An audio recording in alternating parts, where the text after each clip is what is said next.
Hello and welcome to the Brave Traveler. Or is it the other thing? Never mind. I'm your host, IR. This is episode 51. And yes, it's been a long time.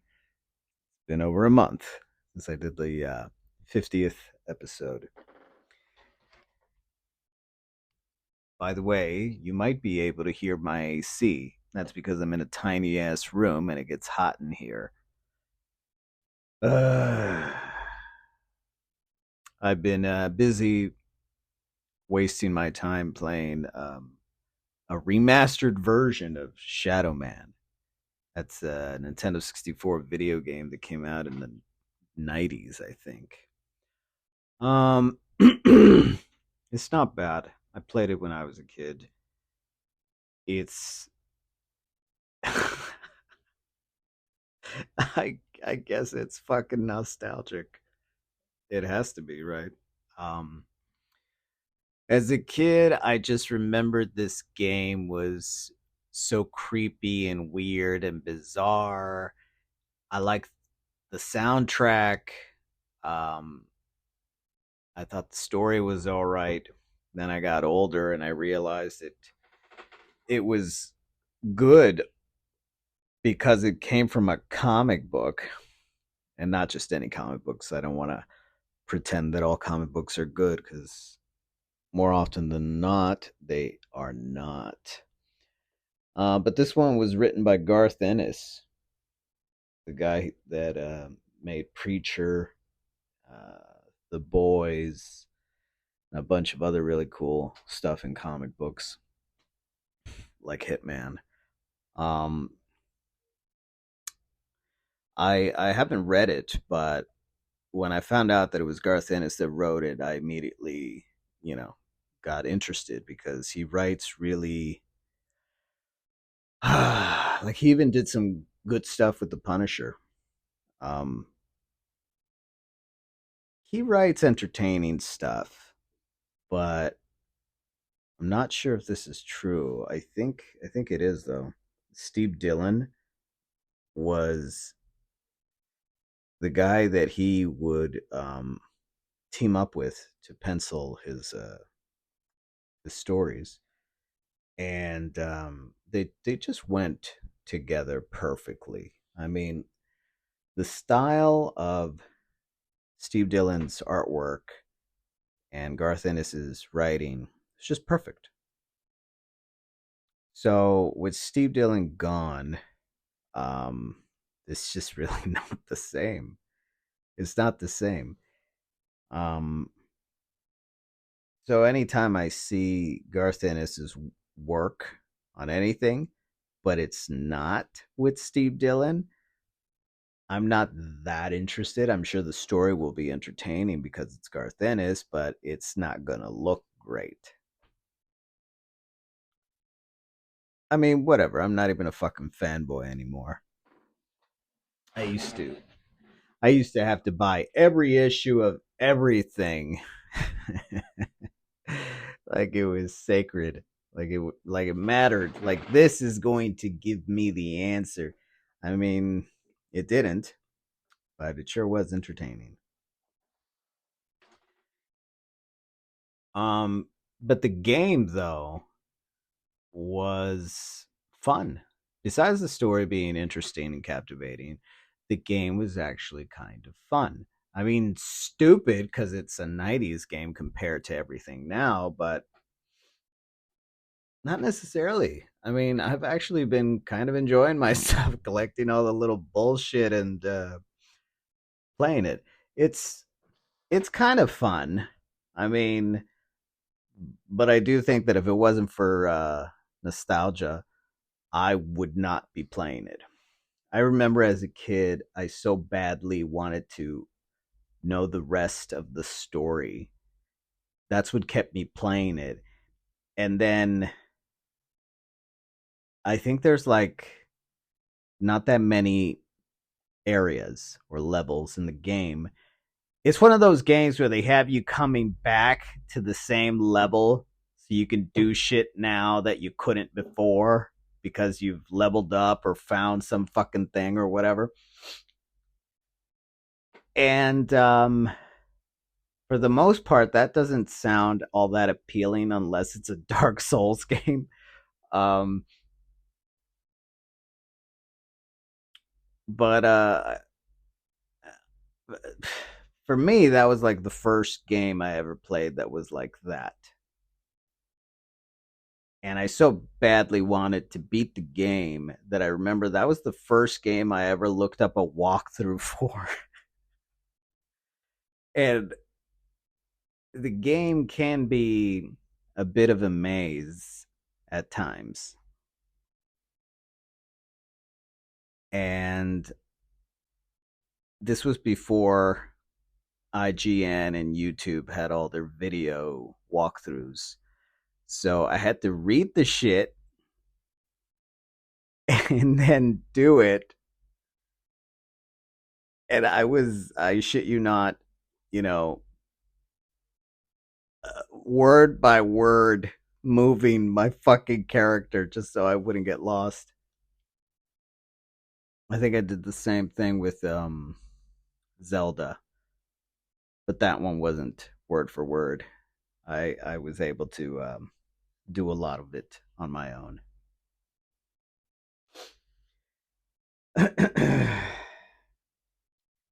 And then I remember PlayStation 2 games got a lot easier, and PlayStation 3 games were stupidly easy. um, it became more about the cinematics, the the effects, less about the gameplay. But still, some of them were fun, but I think they weren't memorable. There's not a lot of games that were all that memorable. There might be like a handful. I'm not about to name them, but anyways. So I didn't forget about this podcast or anything. I just kind of felt like, is anything really worth talking about anymore? There's so much babble going on social media, on television, on Twitter X. It just feels like I'm sick of it. I remember a few years ago, I used to watch YouTube for hours, and I felt like, am I fucking addicted to this shit? I'm addicted to doom scrolling, aren't I? Thankfully, there's something in me that starts to notice it, starts getting sick of it, and I will, you know, walk away from it. Like, I rarely use YouTube anymore. Um, I'll look at Rumble, Odyssey, anything else, but I'm really not doing what I used to do with that thing. Even X, which is a lot of fun if you're into uncovering information. It's a lot of fun, but it can be a bit of an echo chamber at times, especially because the things that you follow tend to have a perspective that you like. um, so it gets repetitive. But every once in a while, there's a diamond in the rough, I guess. Some nugget of gold information that makes the big picture just make more sense, I guess. Anyways, I guess what I'm trying to say is if you haven't found the truth by now, maybe it's not for you. Maybe your frequency isn't set to this. Maybe you're not one of the good guys. Maybe you're one of the bad guys. See, this is why, as much as I dislike this test we called life, it makes sense. I I see, I understand why there was no other way. You go up to anybody, I'm going to say most people, and they'll probably, if it was a straight question, a very direct question laid out to them, like, are you on the good side or the bad side? They would say, I'm on the good side, even if they're not. Or better yet, if they were asked directly, would you like to go to heaven or would you like to go to hell? What side are you on? Most people would choose, you already know. You already know what side they would choose, even if they don't belong on that side. And this is why this this challenge is so important, because we're not choosing what side we want.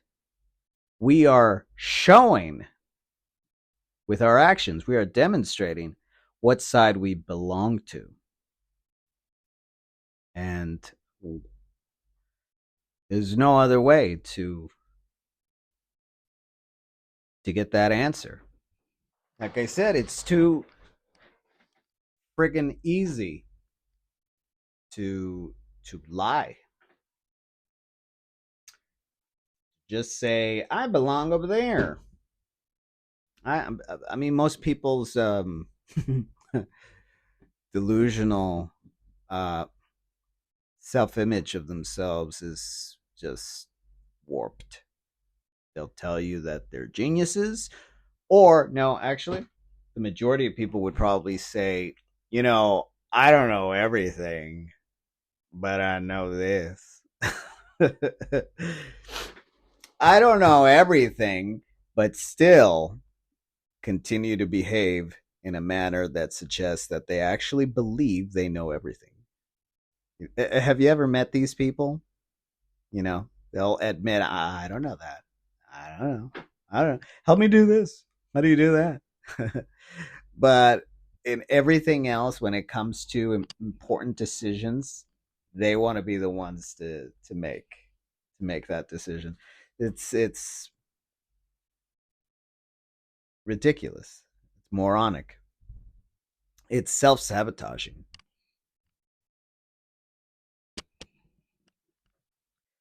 So, with that alone, if we can admit that there's a lot of people like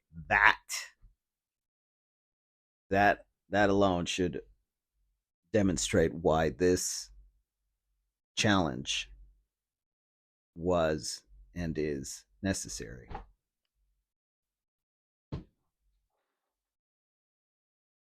It can't just be a simple decision, something you verbally just say, yeah, yeah, I'm good. I'm a good person. I belong in heaven. I definitely don't belong in hell. It's just too fucking easy to say that, you know? Anybody from the fucking there's so many of them, guy that has killed an innocent just because they were white. They'll tell you they're good. They'll tell you they deserve to be in heaven. Or the goblin agenda has succeeded and claimed their soul for the devil, and they would just say, I don't choose either because I don't believe in that. So that's there's a lot of people that are that fucking stupid that think it's fiction because the goblin story they were fed through school, through the black mirror box we call a television or a computer or a fucking retard phone, told them. And that's an echo chamber of its own. It's a goblin echo chamber.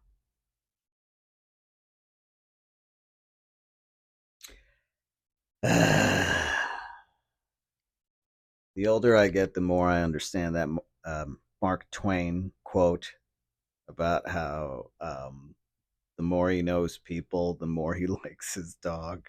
Yeah, yeah, yeah, yeah.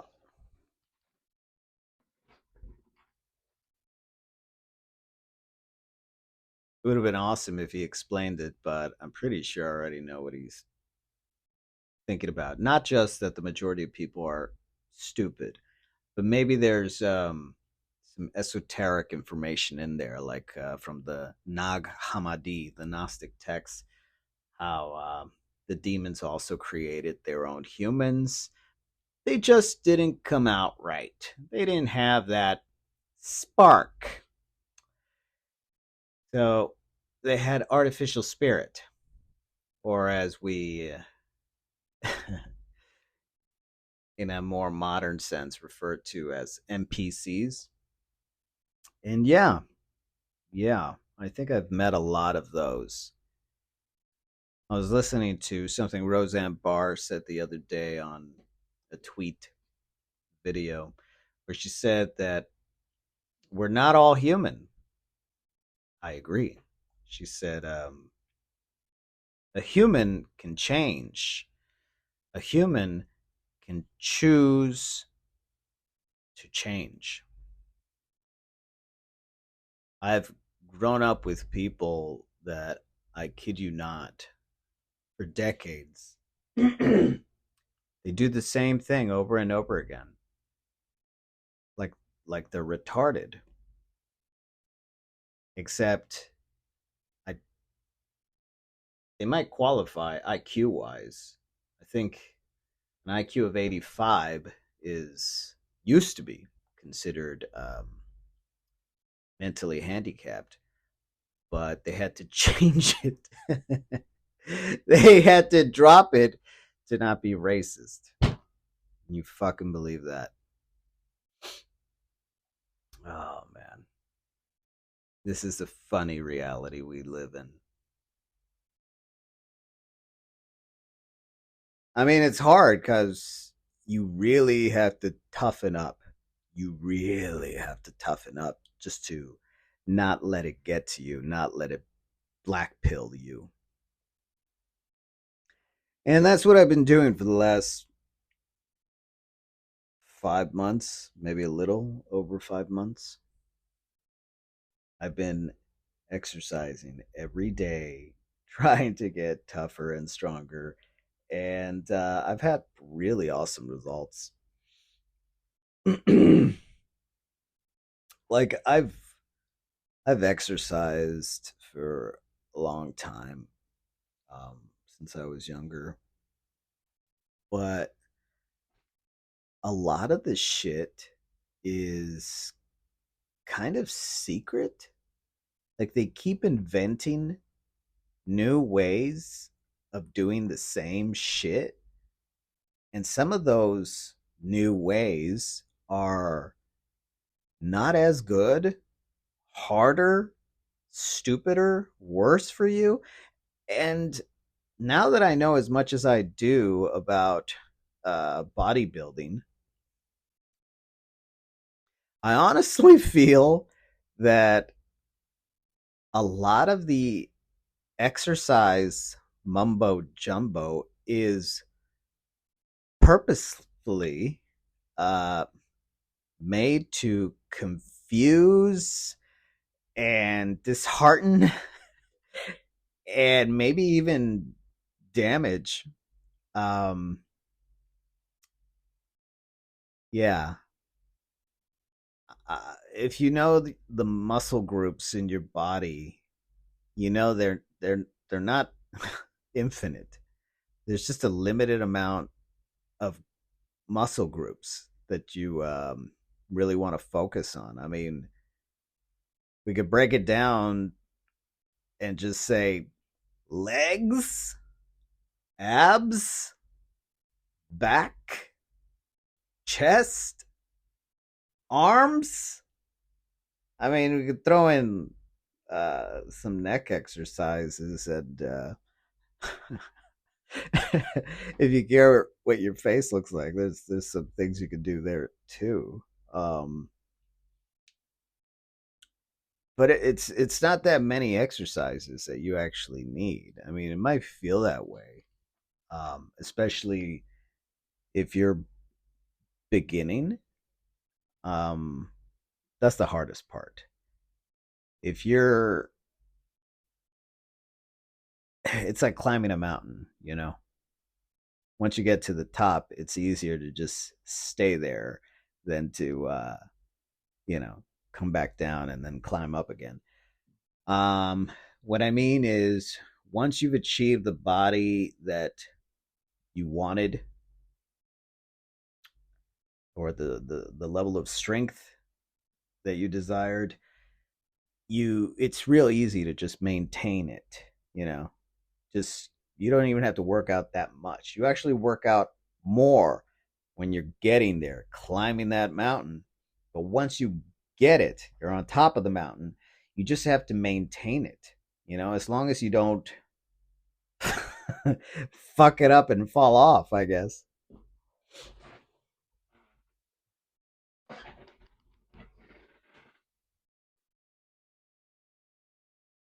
And with the stuff I know now, I've been working a lot on deltoids, the front part, the middle, the back, and I guess when I started working out like 10 years ago, I didn't know. Nor did I actually ever stop and read a book just so I could fucking I mean, get the information that was vitally important, obviously. But since then, I have. But that's funny. When I started exercising or bodybuilding, whatever you want to call it, because well, it's bodybuilding because I wanted to improve myself. That was like 10 years ago, something like that. I didn't know what I was doing, so I went into that gym and I tried to conquer every fucking machine. I just went and threw myself at everything. And of course the regulars, they were like, "That's not how you do it." But I used to go every day. And again, the professionals used to say to me, "You're doing it wrong. You gotta like take a day off. You know, you're gonna burn out. You're gonna burn out." Well, I didn't. I kept doing it that way for over a year until I dated a whore. Oh, fucking opportunistic whores. The thing is, I should never have talked to anybody online. You know, you don't meet anybody worth meeting online. And if you do, that's so fucking rare. I'm going to say you're lying. I mean, it happened to me once. And if I analyze the situation, she was a Christian girl. I think I just prefer people that have morals, self-respect, you know, those type of people, not brain dead idiots that know the name of every fucking celebrity and who they're dating. Oh my god, that is the shittiest, stupidest fucking thing. I'd be ashamed. Keep that stupid shit to yourself. Even worse when they're fucking in the dark about how stupid it sounds that you know everything about some person you've never fucking met because they were on a show or whatever the fuck. Oh, you're such garbage. Um, I'm so glad that I don't pay attention to YouTube, don't use Facebook or Instagram or Snapchat. What the fuck else is there? See, I don't even know. I still use WhatsApp. Piece of shit. I don't want to. I've been real fucking busy with some other shit. I'm actually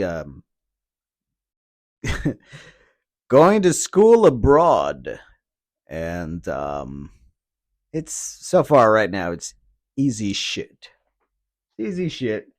But I have an exam on the when the fuck is it? Checking on my calendar. On the 22nd of this month. Huh. I have a little under 2 weeks to get all the studying done. Man.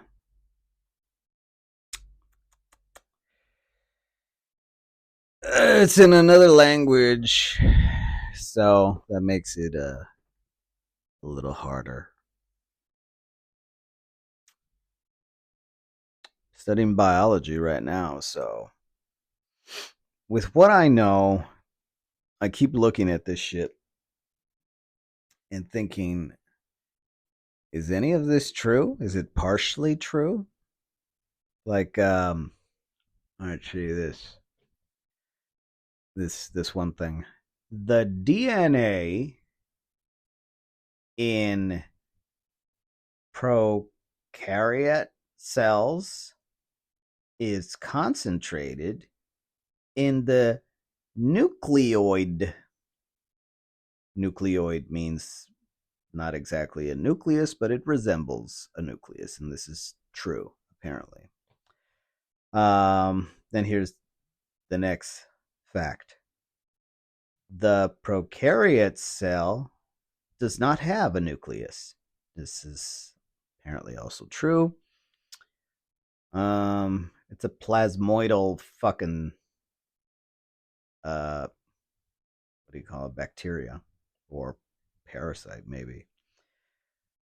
Let's see. All cells are limited by RNA. I don't know. That's false. I don't know. Shit like that. Anyways, I'm doing the thing online, and it's a female teacher, so she's terrible, and you can hear the other class members who sound like fucking idiots, and they're not even paying attention. The morons leave their microphones on, so you can hear their fucking conversation. And I paid money for this. Wonderful. Anyways, let's ignore all that shit. While I was away, not thinking of any of you, I did take notes every once in a while on things that I wouldn't mind talking about, like the Demon Slayer movie. That was the best movie of 2025. Second to that one, I think, would be Predator Badlands, and that's just because I like Elle Fanning. She has a nice ass, and I liked the character she played. Very pretty, cute. She made the movie for me, and her android, robot, whatever character. Yeah. So seeing the Predator as a pathetic little emo bitch, um, oh man, Elle Fanning saved the fucking movie. So it was fun. Plus that little annoying monkey thing that likes to spit at you. That's funny. Demon Slayer was a fucking work of art. Reading the manga to my daughter was hard at times because it has some of the most moving scenes I've ever read. I mean, they're fucking epic. Demon Slayer as a whole, um, as a story, the entire thing was just such a perfect thing. Nothing felt unnecessary. I mean, honestly, I guess you have to read it. Um, After the fifth season ended, I just said, nope, I'm not gonna fucking wait. That ending was too good. There is no fucking way having access to the manga, and I'm not gonna read it. So I read it, and I loved it. It was amazing. Um, that's nothing new. Having this reaction, the entire show has all throughout it. It has moments that are like heart wrenching, and the movie, of course, was the same, but in an epic scale. Um, I don't know, everything from the music, just and it's funny because you would think it would hit less hard because you already know what's going to happen. I mean, I read the manga, the entire thing, but nope, the movie just says, "Oh, so because you already know what's coming up, you think I'm not gonna fucking make you, you know, get the feels." Yeah, no, that thing is so good, especially the way the music just enhances the fucking moment. It You have to be a fucking robot that's dead inside not to cry at that movie. It's so good.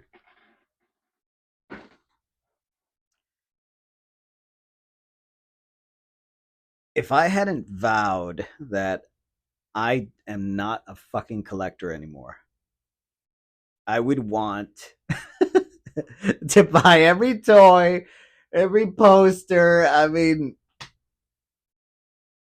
that thing is amazing. And it's the best story. Like Dragon Ball for me is the best series, but Demon Slayer is the best story. I hope there's a sequel. There should be. I have so many ideas for a sequel because,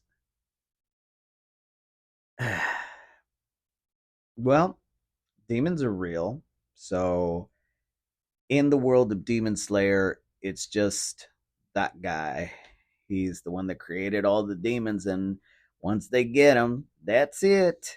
But that's not true. And even in the Demon Slayer world, I think I've heard some bullshit explanations about how the bad guy, when he was human, he was sick and they experimented on him and it resulted in turning him into a demon that could make other demons or some shit. I don't know. Okay, if giving him a fucking rare flower had that effect on him, isn't it obviously going to have that same effect on anybody else that, you know, comes in contact or eats or drinks or whatever the fuck with that flower? So yeah, Musan is definitely not the main demon. He is the main demon in Demon Slayer, but I don't buy it. So I believe a sequel would work perfectly. I mean, it depends on who's doing it. I would love to do it, but I hope the team that made the manga, and I guarantee you it's a team. I know all credit goes to one lady. She drew everything and she wrote everything, and she's just this master writer. No, bullshit. That was a team effort, just like Dragon Ball. But I know that there's a lot of stupid people that have been conned into believing that this shit is just one person. You know which manga could be just one person? JoJo's Bizarre Adventures, which I read for fun because it's not that good, but it's entertaining. Um, I'm on I'm on the eighth volume, the eighth series, the one where the guy can't remember who he is. And my favorite one, I mean, I really enjoyed the original stuff, you know, because you didn't know what was going to happen and it was building up. And I loved that. I really, really enjoyed that it was building up. The first series laid the foundation and it was great. The second one was building on it, so was the third one. And I think also the fourth.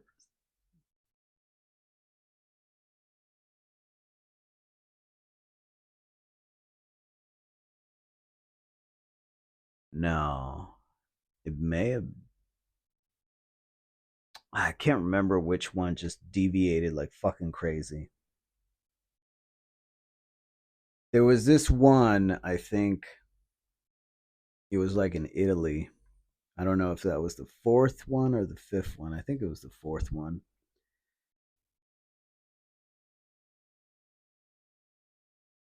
And I just felt like, wait a minute, they're not connecting this to the original group. What the fuck gives? So I really didn't like that. I mean, again, they were all entertaining, but I kind of wanted it to connect back. So I like when the series builds on what it's already done, you know, just introducing more characters, but they're all connected. That's great. That makes sense to me. I guess the supposedly one person that does that, which again, I would be more willing to believe, um, didn't want to kill his old cast, and that's fine. I don't want him to, but I don't know. It could have been like the fucking X-Men, man. It could have been the fucking X-Men, the Japanese X-Men, which it kind of is actually. Um, if that guy would just realize it, he could he could do so much more with the fucking thing.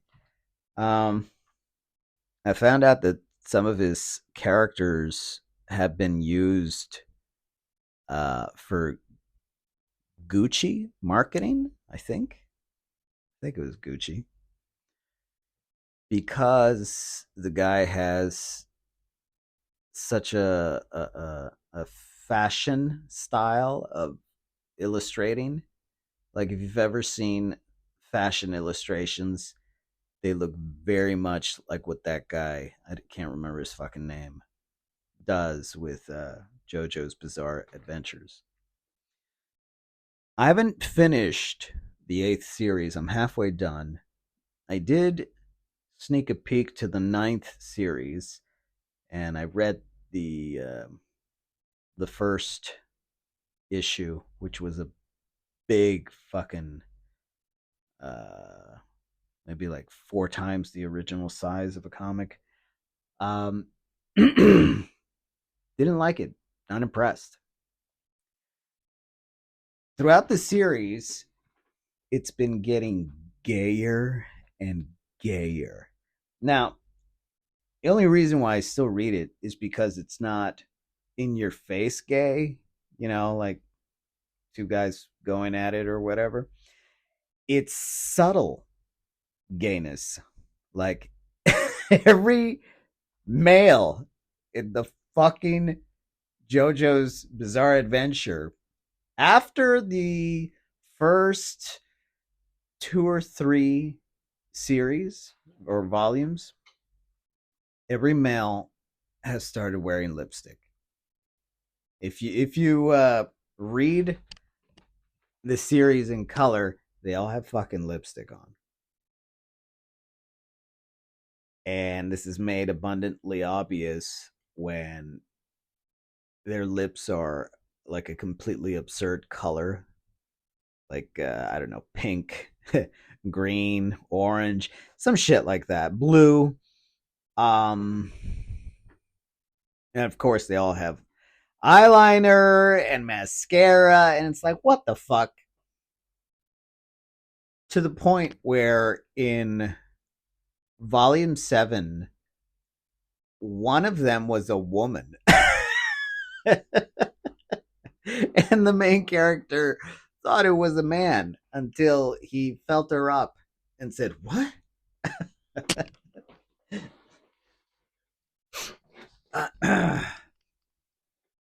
Yeah. So, yeah. I mean, they're all dressed not just metrosexual, but like flamboyantly metrosexual. Um, in volume 9, the main character called his female sibling his brother. So that's in the first issue. Like a cop pulls them over. They're dressed like freak weirdos. Not fashionable. I guess he thinks his characters are fashionable, but maybe he's losing it because they're not dressed fashionable. They're dressed like fucking weirdos. The female sibling. I don't give a fuck about pronouns. Um, she's dressed like a whore. Um, the cop that pulled her over starts feeling at her genitals area, I guess. And that was the perfect way, I guess, according to the writer, to have the main character announce, "Don't touch my brother." As a reader, you're left thinking, like, what? It's a man? And then it clicks, oh, woke bullshit. Okay. So they're pretending that's male. So you're its sibling, and you have to go, brother, because you wouldn't want to be insensitive to other people's delusions. Oh man. Would it be funny if that stupid goblin bullshit worked on anything? Like if you want to claim that you're black, and people have to call you black and refer to you as the black man. You get the nigger pass, and what else? Uh, let's say you had a normal size penis, but you wanted a woman to, but you claim that your penis is 20 inches, and by law, the woman you have sex with has to react like it's 20 inches, and it would be illegal for her. It would be it's a kind of a stupid hate crime for her to tell anybody anything else other than yes, he has a 20-inch dick. Yeah, just because we feel like pretending, you know. Pretending's fine, but obligating other people to pretend along with you, that's that's not fine. You know, it needs to be their choice. If they're your friends and they like you, or they're your siblings or whatever the fuck, and you just feel like going along with it because why not? Fine. But if you don't, that should be fine too. So I don't think I really want to read the last volume 9 of JoJo's Bizarre Adventures, especially because what I liked about the series, that it was building onto itself, it is completely lost now. The guy is just writing a completely different adventure whenever he feels like it, with completely different characters. He might name drop characters from before, or the last name of the main characters, which has been Joestar, and everybody in the fucking in every volume there has to be a reference to JoJo. That'll be the nickname of every main character of each volume in the fucking series, even if they're female. Like in I think that was volume 5 with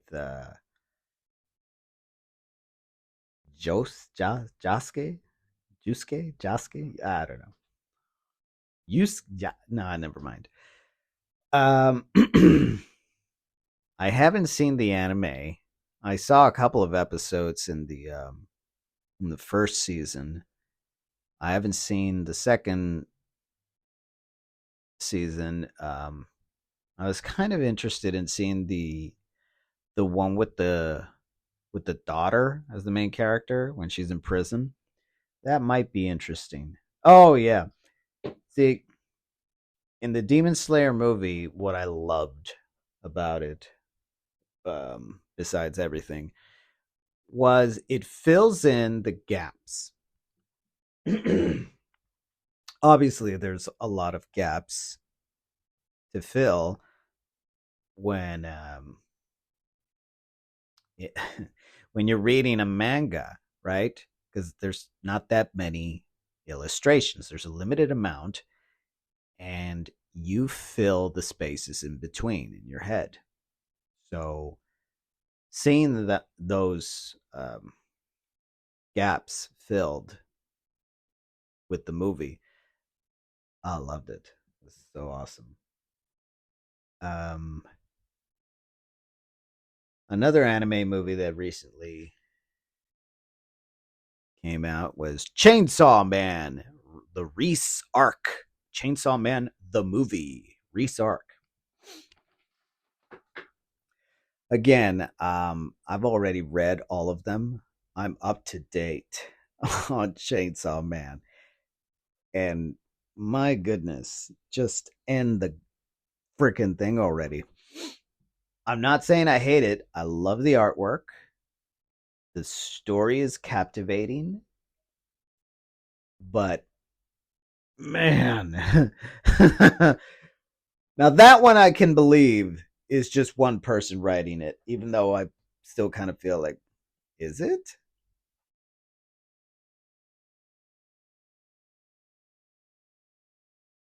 And what? Why the fuck haven't they brought back the characters that I want them to bring back in Chainsaw Man? If you don't read the manga, you don't fucking know. You don't understand my pain. But yeah, there's a lot of characters that you start off with in Chainsaw Man die. Uh, this, in my opinion, was the dumbest fucking thing the series could have done. And everything else after that has just been me sort of waiting for them to somehow bring back those characters. I'm not saying that the show or the story or whatever is going to suck or that it does suck. It just feels like it's been floundering. That's that's pretty much what's been going on there. There's been some interesting moments, but really not that much. The artwork is, I think, what keeps me coming back. I mean, obviously, I'm a fan. I drew that badass, perfectly motherfucking well drawn Chainsaw Man cover. So, yeah, I'm a fan. And I guess I'm going to stick around to see what happens. But I'm going to claim it to be total fucking shit if they don't bring back those characters. They've teased. I shit you not. If you read the fucking manga, you're gonna see the tease. They tease that their characters will be brought back. They made it so fucking subtle, but I got it.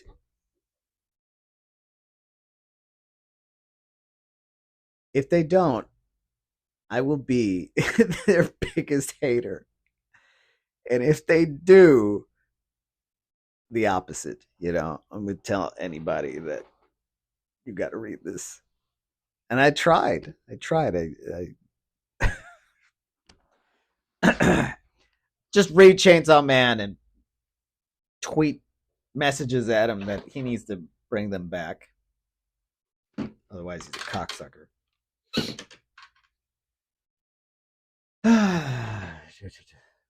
Anyways, the movie was fun. But since I've read the entire manga since the first season ended, which feels like forever ago, I love that first season. I hate that they haven't made more. Obviously, this is more, so it was great. It was enjoyable. Um, it was like obviously it's not enough unless you've read the manga. You're not going to realize it, but it's not enough. But it's a lot of fun. So it's something, and it was fun. It was good. So I can't wait for more of the anime to come out. Whether it's well, no, I don't want another movie right away. I'd like for the next season to come out because the movie, as much fun as it was and a great experience at the theater, it's not enough. Oh well. Let's see. I saw The Toxic Avenger remake with Peter Dinklage, uh, who has the most comical death in Dexter. Oh man, he's such a tiny, tiny little person. Anyways, I did not like it. It's entertaining, I guess. There's a shot of the Toxic Avenger's dick because he needs to piss on some handcuffs because his urine is like acid, of course. Um, there's gratuitous nudity. You can tell that this was done by the Talmudic people. There's a cameo of what's his name, Lloyd Kaufman. It it kind of feels like a trauma movie, kind of. Lloyd Kaufman would have at least picked attractive women to come out naked. Um, it's part of the agenda, of black people are great, white people are not. Bullshit. So there's, of course, a starring black, strong black female. Um, why people are so stupid or they're evil. Of course, when you realize that they're all in that club, goblins, then then then you stop enjoying movies. Like me, I don't really enjoy movies anymore now that I know that there are no white people in movies. Those are Khazar, Ashkenazi, Babylonian Canaanites, aka the fake Jays, which I refer to as goblins because they have that hideous dick on their face, or the Neanderthal um, eyebrow bone that juts out, or the underbite with that tiny little chin and the fucking Simpsons teeth popping out.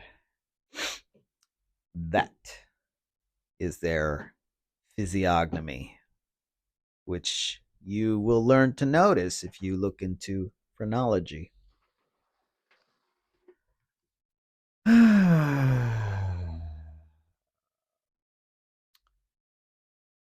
So that's a waste of time. I will not recommend the Toxic Avenger remake unless you're an idiot and you want to show it to your idiot friends while you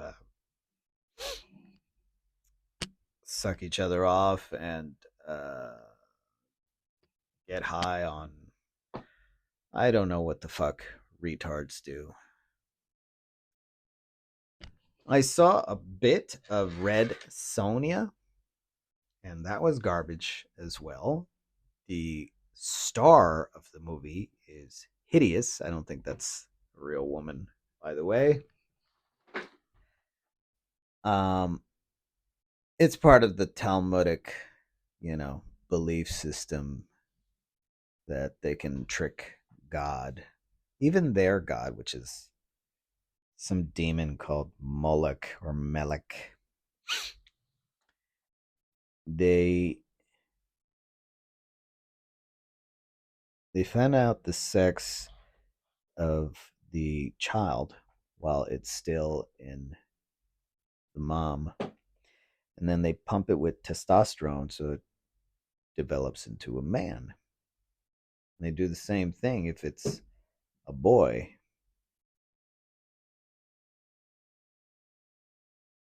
Now, when they're young, if it's a boy, it's going to look like a girl.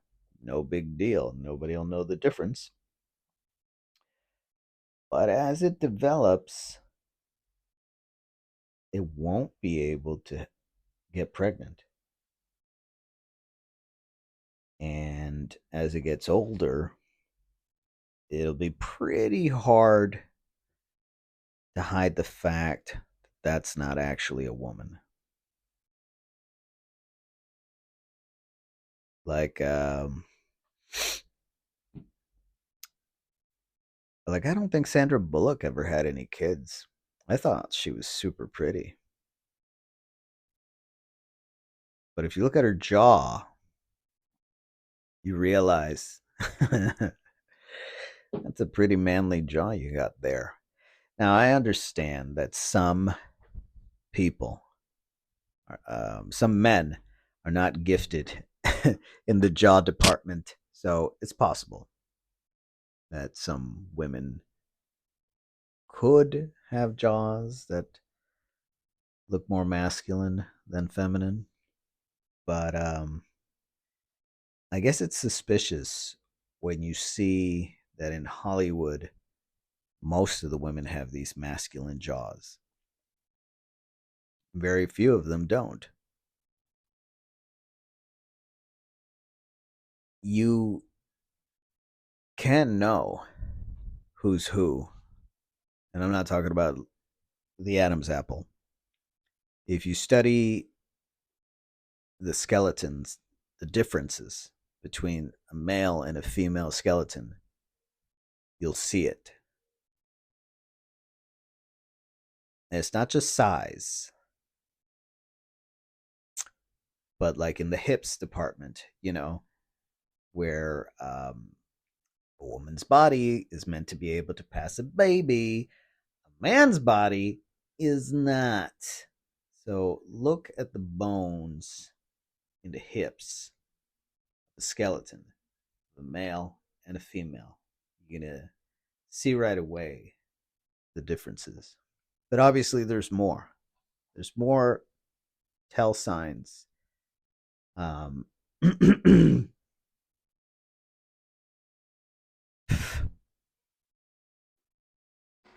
after that, you'll be able to look at a movie and realize that holy shit, Talmudists people really are fucked up in the head. Anyways, I couldn't enjoy Red Sonja because I remember the original with Brigitte Nielsen, who is ghoulish now, but when she was young, she was amazing looking. Not only was I used to that already, but I loved um, Robert Rodriguez's Red Sonja poster with that one chick with the great set of knockers, Rose McGowan. And that would have been an awesome Red Sonja remake. This one, this one should have never been made. I don't know who the fuck this movie was for. The only people keeping a flame on for Red Sonja are people that saw the original or comic book readers.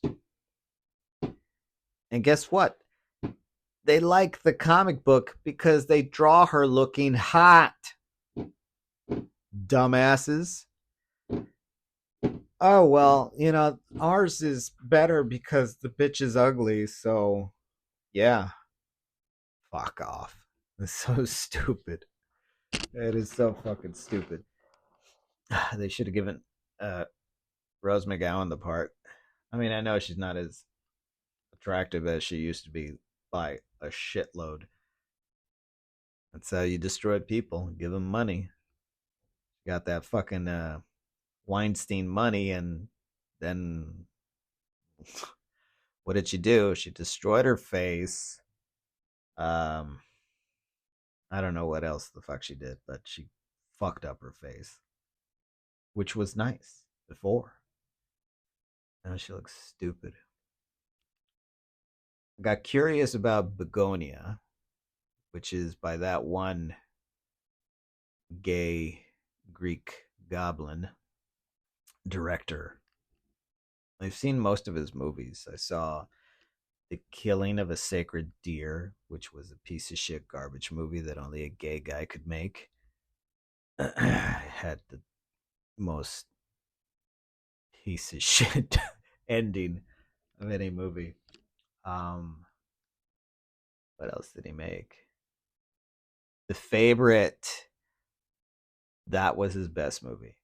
And before I knew anything about him, the first movie I ever saw from, I can't fucking remember his name because it's so gay and weird, um, was Dogtooth, which I thought was good at the time, but I was young. Now, when I think of Dogtooth, I think that the movie could have been done better. It could have been less faggy. That's the problem with Dogtooth. I don't recommend it. Um, not unless you're into perversion as an excuse for art. Um, then yeah, which I was. I was totally into that shit. I was like, yeah, this is cool. Weird gay shit. Yeah. And I'm not talking about literally homosexual stuff in movie, but there is a lot of unnecessary, gratuitous, perverted shit in Dogtooth. Like that other movie where what the fuck was it called? With Emma Watson or whatever her bullshit name is. She plays like a slut Frankenstein, except it becomes even more fucked up when you realize that they just said that it's her mother's body, an adult, but it's the baby's brain. Then why are they constantly having sex with her throughout the entire movie? That's not what children want to do. But wait, even if you could say like, yeah, that no, there's studies in children. Shut the fuck up, baby. They said it was a baby. Okay, you think babies want to do that? You're fucking. Nobody should watch that piece of shit. Like I said, the only one that was good of his movies was The Favorite. All the other ones were gay, retarded shit. Lobster. I feel like I'm missing something. Oh yeah, Begonia. That's the new one. So Begonia uh, is a good movie until you get to the ending, and then you realize that it's just a joke. You get to the ending and you realize that it's just them making fun of you, the Satanists, whether it's him doing the gosh darn it. Fine, I'll look it up. Stupid shit. I can't remember the names of his Emma Watson. Emma Watson? No. Watson, the other one.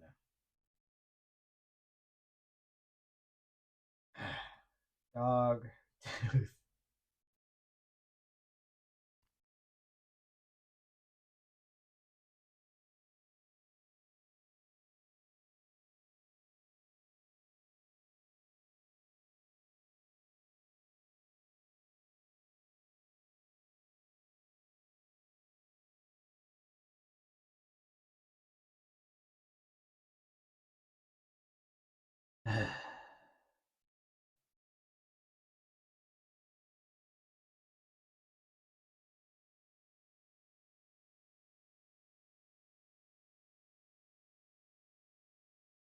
Name, shithead. Yorgos Lantimos.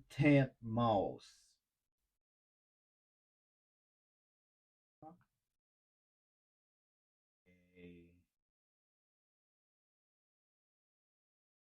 Okay.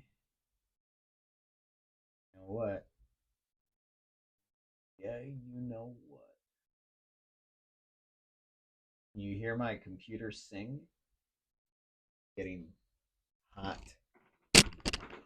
I think this computer is close to the end, and I would like to sell it and get a new one. Anyways, the movie I was just talking about is called Poor Things. And I can't remember this bitch's name, so I'm going to look it up. It's not Emma Watson. It's Emma Stone, of course. Emma Stoned. Out of her fucking mind. Well, Emma Stoned. Poor Things. Yorgos Lanthimos, the homosexual fake J, keeps referencing the one eye throughout the entire fucking movie.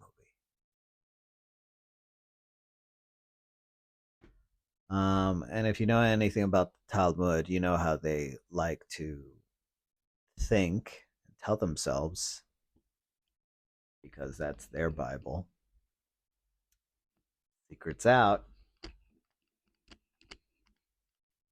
that sex with a minor, and not even a, like, a 13-year-old is a minor, but they're talking about like fucking 3-year olds, which man, that's just, I want to say that's mentally sick, but I think it's also satanic.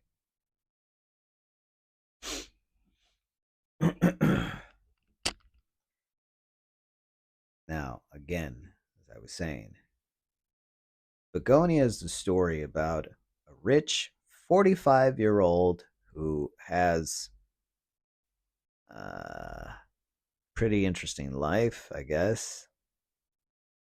She is the head of a major company, and two weirdos kidnap her because they fully agree that she is an alien.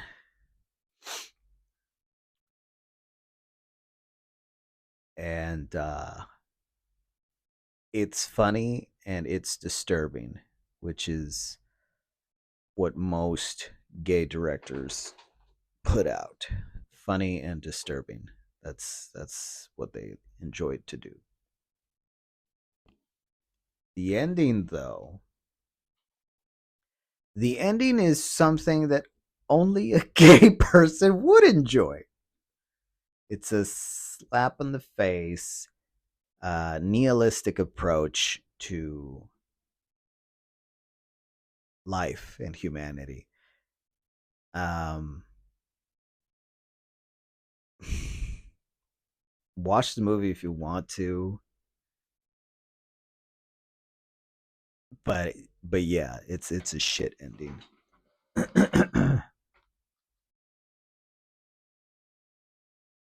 I'm curious about uh, Mortal Kombat 2, which should have already been out, but they postponed it to next next year. I think. Really not sure when it's supposed to be coming out now. I want to say January or February. around the time when the Return to Silent Hill comes out. I don't know. Doesn't matter.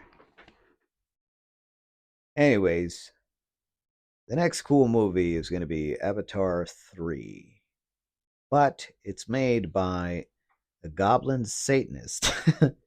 So, how good can it really be? Um, we'll find out.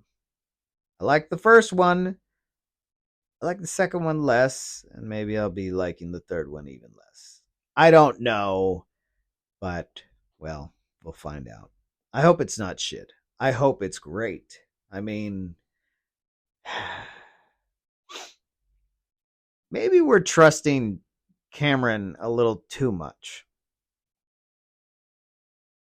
Titanic was fun, but it's a piece of shit because they forgot to mention the real reason that the fucking boat sank was because the major motherfuckers with money at the time in the country were against the Federal Reserve.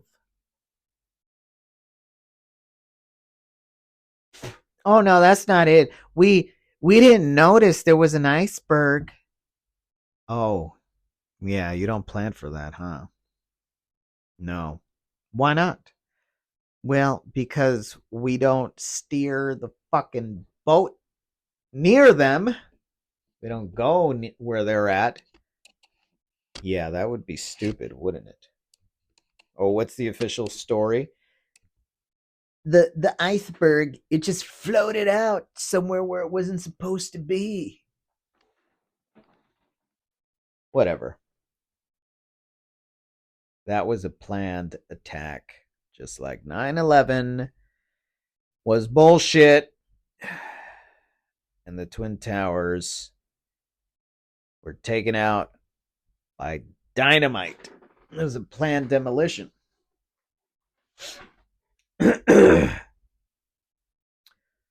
Motherfuckers had the AI fake shit way back then.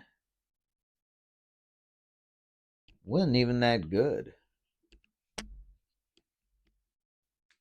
It's just most people were lacking in common sense, right?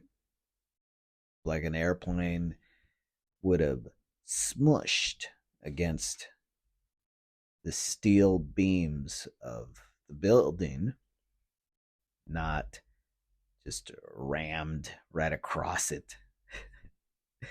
And even if it had, which it didn't, but if it had, it wouldn't have collapsed in on itself. What the fuck? Can you fucking believe this? That we believed this stupid shit for what is it now? 24 fucking years. We believed it because, hey, it's on camera. Can't argue with that. It's on camera. Can't argue with that.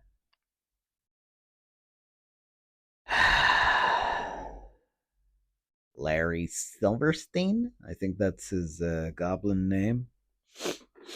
Oh, he got paid a lot of money for that. Good for that cocksucker. Literal Mbippe Mohel cocksucker.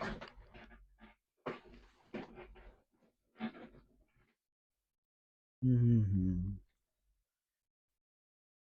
I saw a bit of the new South Park. It's just like I can't stand it. Can't put up with it. It's stupid as shit. Now that I understand what the Talmudic and fake J sense of humor is, it's impossible for me not to see it. I watched just for fun. I felt like watching stand up comedy today. It's been so long since I've actually enjoyed stand up comedy. I just randomly saw that there was a Dave Attell stand up that came out last year. So I saw it. It was short. It was like 30 minutes or something. And it's it's the type of humor that they do. Random, absurd, um, salacious. Just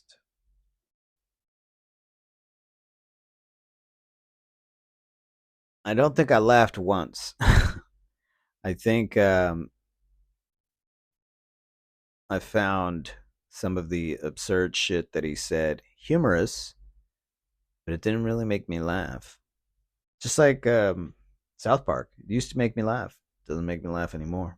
I realize that they're just trying to indoctrinate their methodology, their view of things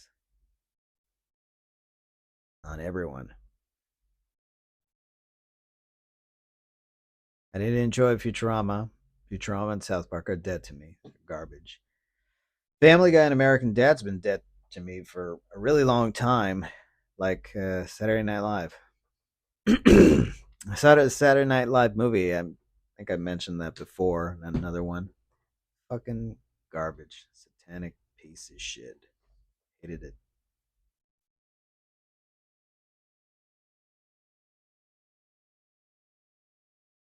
I've been selling all my stuff on eBay. Like, I have some comic books that were autographed by Stan Lee back in a good long time ago. So I remember when I got those, I thought I'll leave them for my sons or something like that. Nah, I'm done being a collector. I'm done with all these things. I'm done with Goblin Neil Gaiman, Goblin Alan Moore, Goblin Kevin Eastman, even Goblin Stanley. Now, I don't know if he was a shitty person or not. He seemed great, but I do look at the comic book characters differently now once they're put into a perspective. Like, why is Thor one of your comic book characters? Uh, why is everyone or the major ones that work in the comic books, why are they all Jews? Why? Are these comic book characters or are they somehow the fallen? Like Superman. Does his S really stand for super or is it Satan? I don't know. I just, I would love to believe that actually they were all really great people. And yes, there are a lot of sick motherfuckers in that cult, but they're not all bad. I would love to believe that, but I'm not going to take that chance. So I don't want anything to do with any of them.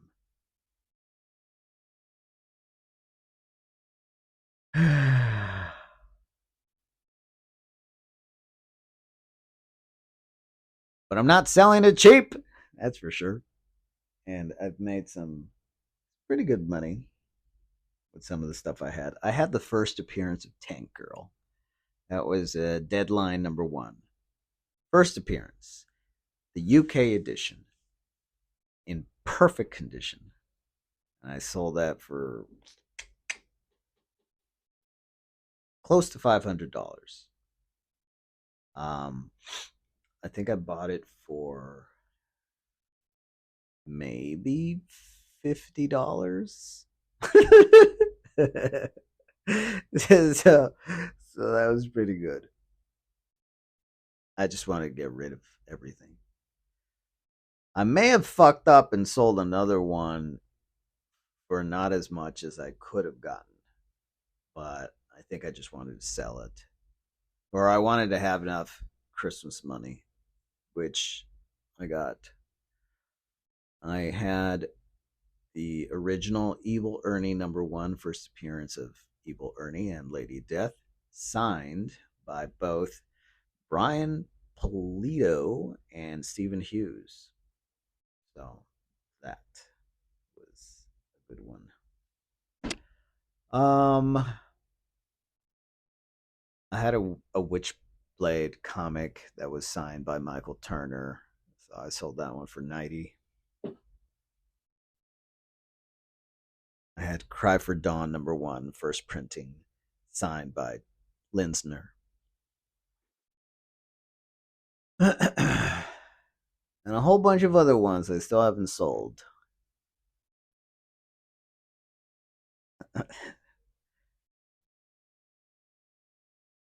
Because it's the holiday season, I thought I'm gonna jack up the prices. Why not? Why not? People are desperate. No. But also, I took care of these comic books for a really long fucking time. So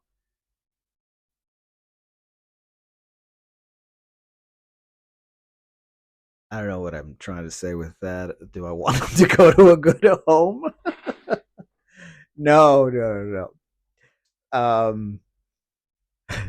If they were puppies or something, then I would understand. Like, no, I can't sell these cheap. Oh my god. No, no, I never did that, did I? No. Fuck. Wow. Huh. Never mind. I was just having a flashback of I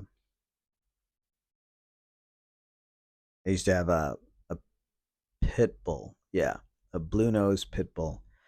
His name was Dante, and I love that dog. Back when I was stupid. I don't know what kind of dog I would like now. Maybe a bull terrier because they look so fucking strong with that massive snout, but they're also kind of like not that big. I don't know if that's a good thing, but I kind of like that they're not gigantic. They seem like just the right size, not a tiny chihuahua, but not a big ass dog. A bull terrier seems a good size. Also, there's the I think they're the French bulldog with those big giant eyes and those interesting ears. I like those dogs. I'd like to have one of those.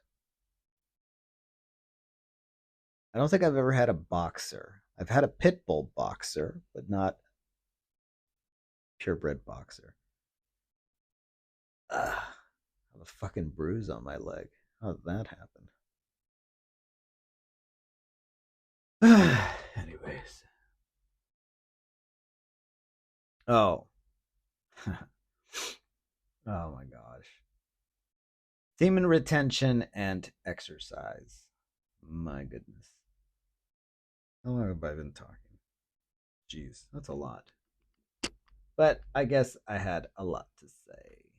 Let me just start erasing this shit. I want to run through all this garbage. Oh, fine. I already brought it up. I might as well just say it.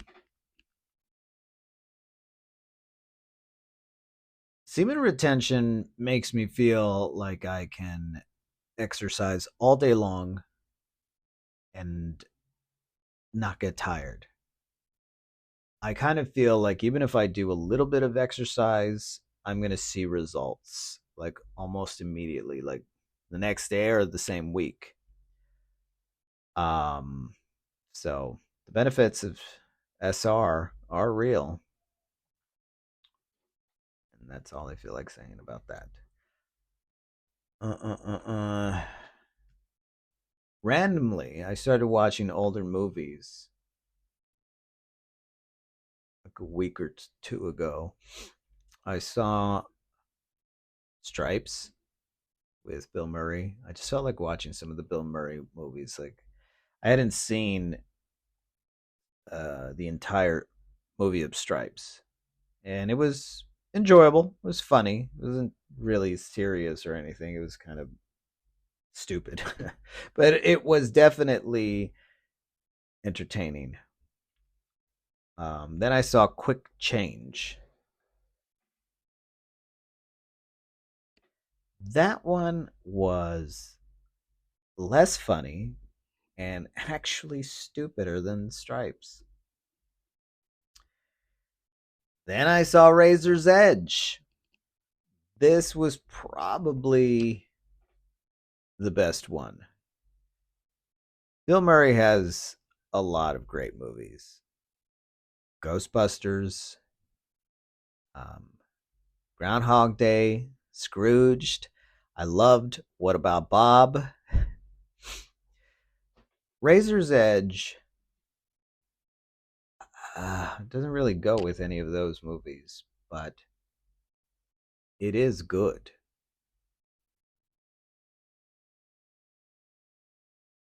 And by good, I mean well acted, and you will feel for the characters. But it's also not good because it's part of the agenda. It's just subtle.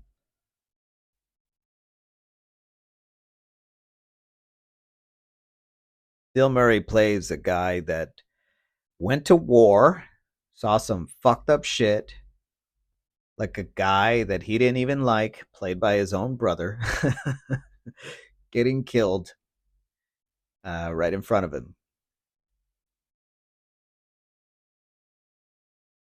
I'm not sure, but it seems like Bill Murray's character comes from money. Like he grew up with wealthy people.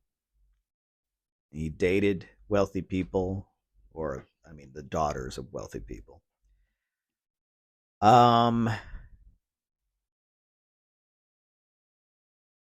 he didn't get to be with the one he actually wanted to be with, so he settled for the one that kept chasing him, which I get, I guess. But then when he came back from the war, he wanted to he had been radicalized and he couldn't go back to pretending that he hadn't experienced what he had experienced in the war.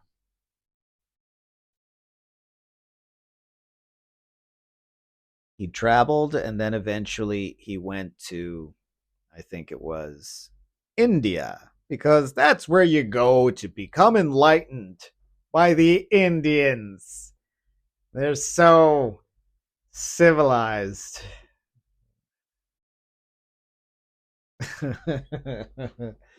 Oh man, if you fucking only knew. If you don't know the truth about Indians, I don't feel like being the one to tell you. But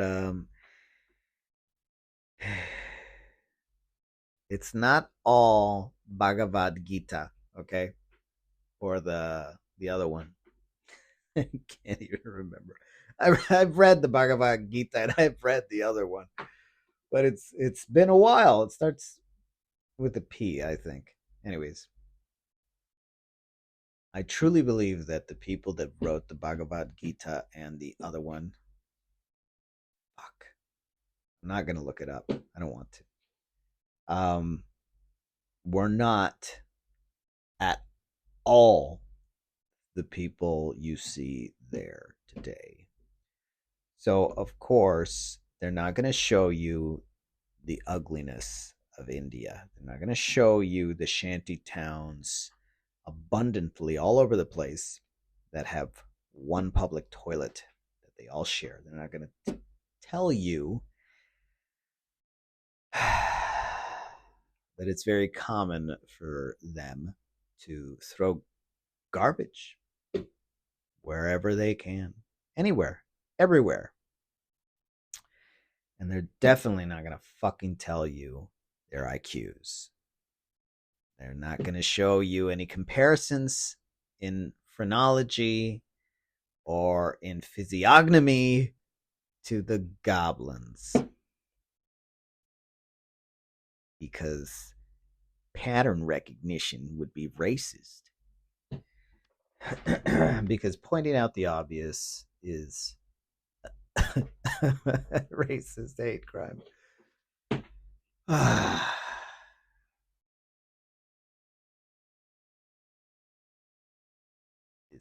Disgusting. So, as good as Razor's Edge is, it's actually not a good movie.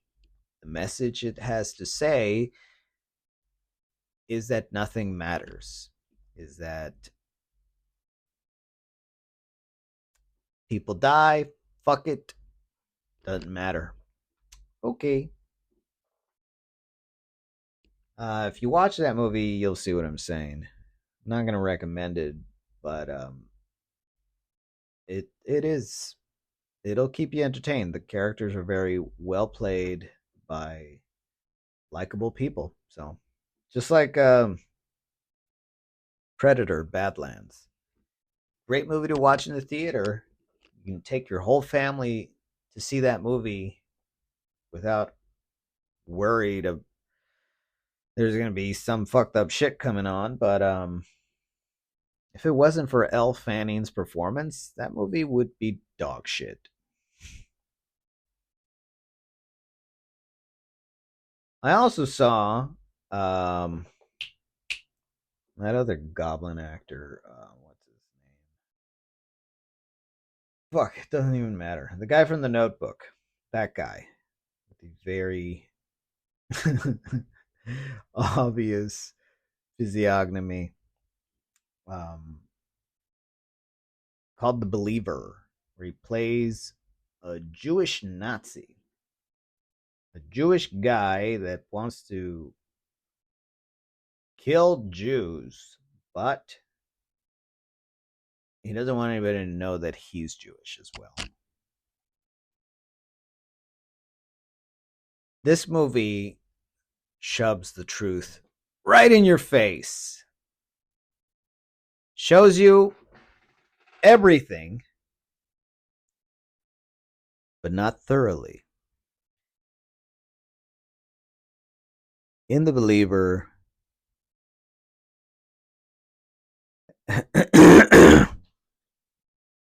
you, the audience, are told that these people are not really Jews. They confiscated the title.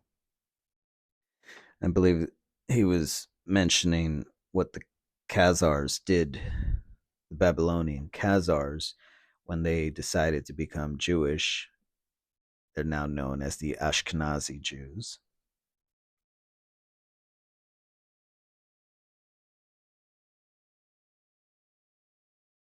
They bought themselves a piece of land that was stolen from the Palestinians and called it Israel. So they're Israelis, but they're not Israelites. Understand that they're not the Jews from the Bible. They just took that title and started referring to themselves as such so that morons could think that they're special. These morons that haven't read the Bible don't realize that Jesus even pointed them out and say these are not Jews. They will claim to be Jews, but they are fake Jews. I'm assuming that most people were not aware that that actually happened. So Most people, even if they did read the Bible, probably thought they meant spiritually they're fake Jews. No, literally, they are not. They are. They have Asian DNA. They're not fucking. This is why you can't DNA test them. That's why they made it illegal. God, what could make it more obvious than making it illegal to test their DNA?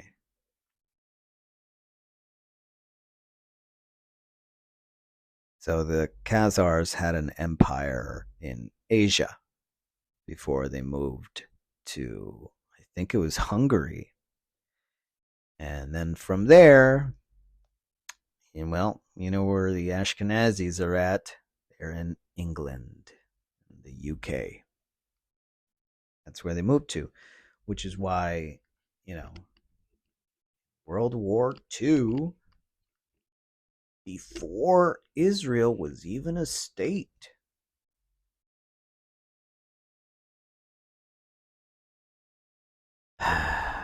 They already had a newspaper being published out of where? England. Fuck, man. People are so stupid. People just can't connect the dots. There's a lot of Satanism in the UK. This is a well known fact. Now you know why. Because there's a lot of them there. The believer even mentions, very briefly, when the main character, I'm going to look up what his fucking name is so I can point him out. The believer count. Got one of those stupid names. The famous guy.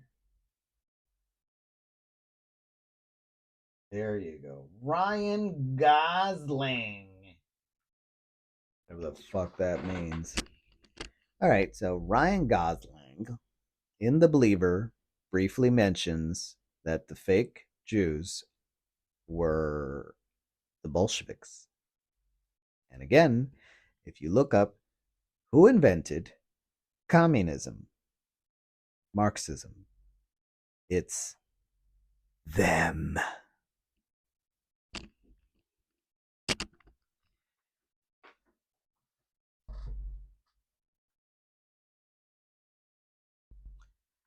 I hated killing of a sacred deer because they had a father kill his own son, and only a faggy goblin would ever come up with that and think, yeah, that's good, make a movie that. Uh, let's switch it up and talk about video games.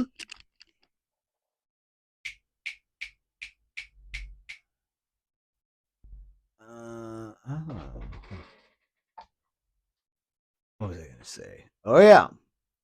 Resident Evil 9 coming out in February. I will definitely be playing that. I'm very impressed by pretty much all of the Resident Evil games, except for the first one. First one pisses me off. Maybe I need to get a walkthrough. Yeah. So I'm looking forward to Resident Evil 9.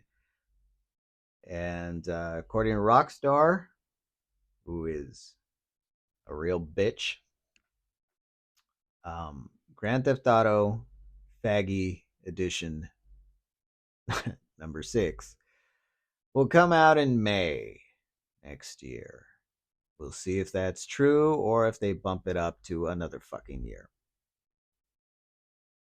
I kind of want to play it just because I played all their fucking games, but I'm not excited about it just because I've already seen the commercials.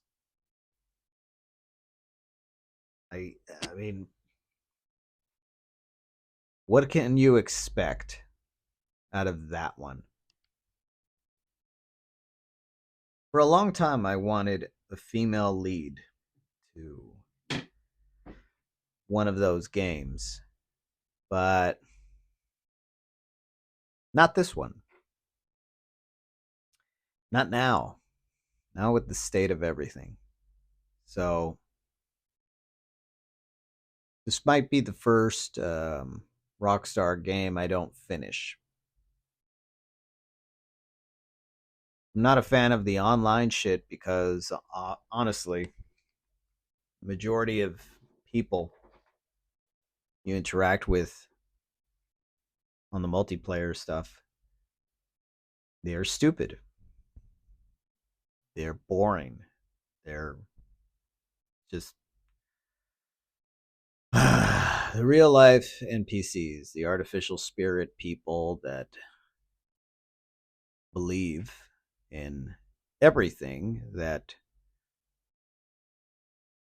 some goblin with a badge of authority tells them is true. They're blind. Which is why I stopped playing that fucking game, Outlast Trials. I used to enjoy it. I used to enjoy the thrill of meeting someone interesting. Until I realized, wait a minute, this is a satanic game, so it can't shock or surprise me when I meet a stupid, satanic piece of shit person who thinks that Satan has a bad rap. I mean,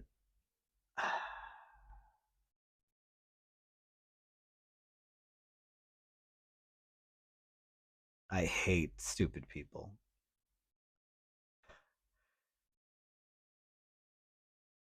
But hey, maybe they'll wake up. I guess it's up to them. I had a good time playing Cocoon um, the other week. I actually got platinum, I think. Yeah, I think, yeah. I got the platinum trophy for Cocoon, so I got everything on that game. So I definitely liked it.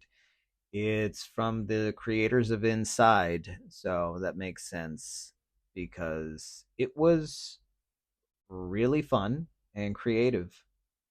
I liked it. I didn't like the ending though, with the whole planets and bullshit. It's like fuck off, come on.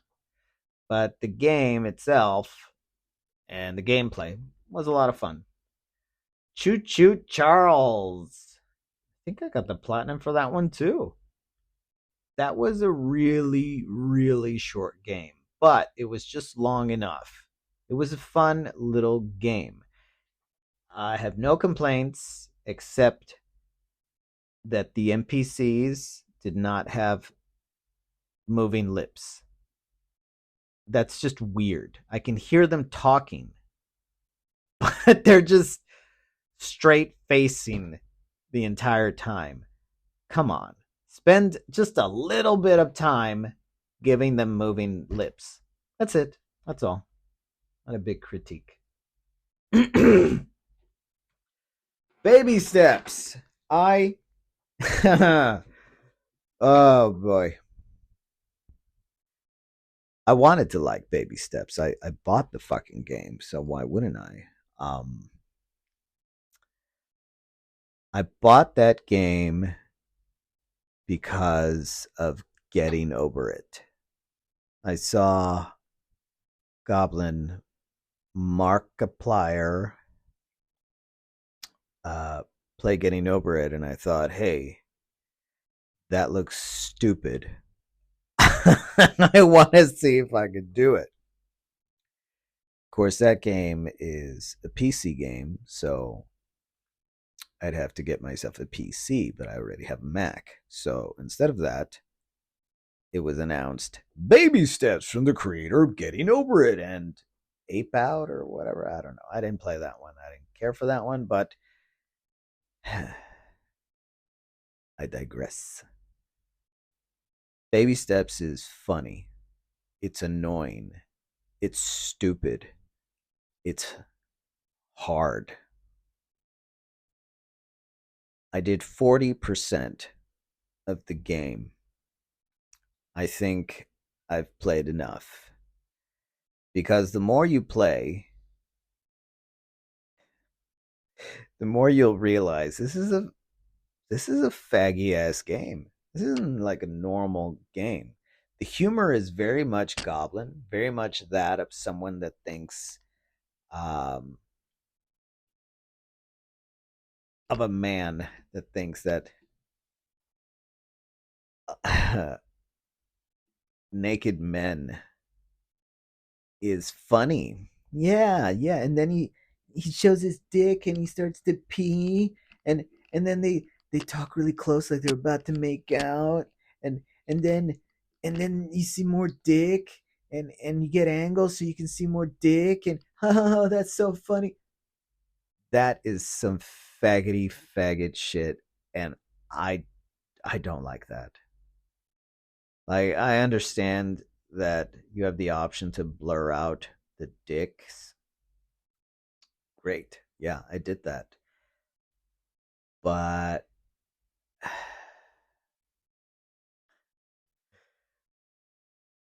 there is some funny stuff at the beginning, but then it just becomes about dick.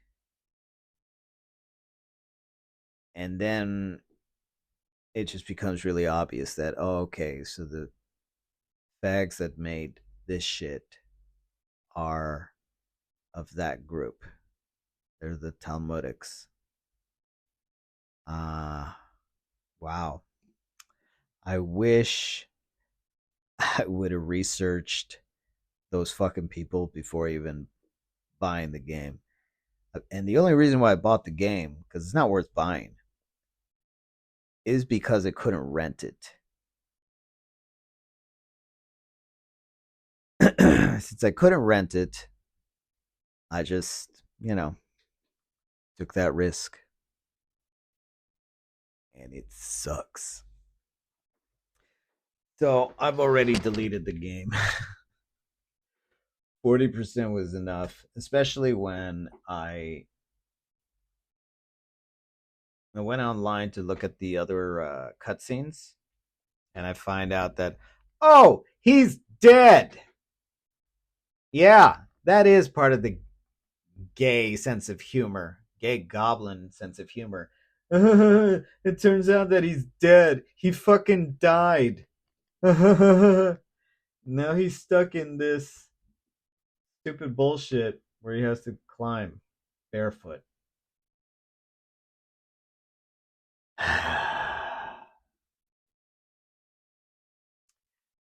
On the bright side, I so I have the platinum trophy for Outlast Trials, right? That's for the PlayStation 5, but because I bought the digital edition, I'm allowed to download the PS4 edition and it automatically gave me the platinum trophy. So I have two platinum trophies out of that one game. So thank you for that. I don't really have anything left to accomplish in that game. Um, the rebirth, I've done that by myself once. I guess I could do it some more times and maybe get the underwear outfit. But I don't know. Maybe later. Right now, I don't give a shit about that. After I play Resident Evil 9 and Gay Theft Auto 6, which comes out in May, I'm selling the PlayStation 5. I don't give a fuck about Goblin media bullshit entertainment. I'm so sick of it. And I'm so happy when I'm not watching any fucking movies. Honestly, look, there's like 3 movies that I found online. Some of them are from Netflix. Some of them are still in the theater. Like Good Fortune, where Keanu Reeves, or whoever the fuck that really is with the Keanu Reeves mask, and Gay Ansari and Gay Rogan, who is a goblin, Ansari, well, aren't they like goblin homunculi? And this thing, Keanu Reeves, is he even human? Um, Look, it's a stupid comedy. We're gonna mock Christianity. Let's see what it says. A well meaning but rather inept. Oh, now the angels are stupid. Inept angel named Gabriel. Of course. The same one that Christopher Walken played in The Prophecy. Gabriel. Same one from Kevin Smith's movie Dogma. Gabriel. Same one that found Mary, mother of Jesus, uh, to tell her what was going to happen. So, in this stupid piece of shit movie, inept angel named Gabriel meddles in the lives of a struggling gig worker and a wealthy capitalist. Uh, okay. Aziz Ansari. That faggy little troll wouldn't show his face for years because what the fuck? It, something about the hashtag Me Too bullshit, where some bitch was like, "I didn't want him to fuck me, but because he's famous, I let him do it," or some bullshit like that. I don't know. I'm not on her side. I'm definitely not on his side. He seems like a faggy bitch. He seems like a faggy bitch at all times. I mean, the best thing he ever did was be lucky enough to be a part of Parks and Recreation. I used to love that show. Now I probably would hate it.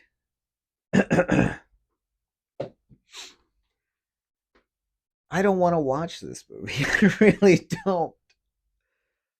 I 100% would fucking hate it.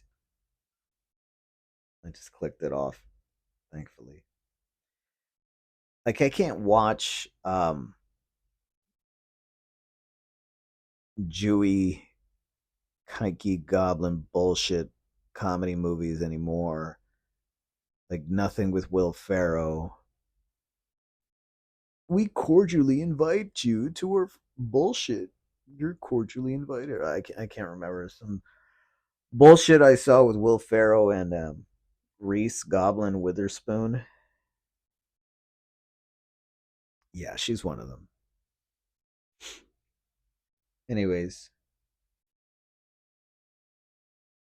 I haven't seen a lot of commercials for the Rock movie, The Smashing Machine. It's kind of funny to see him with that fake nose because he looks like a completely different person. It doesn't look like a fake nose or anything like that. He just looks like a completely different person.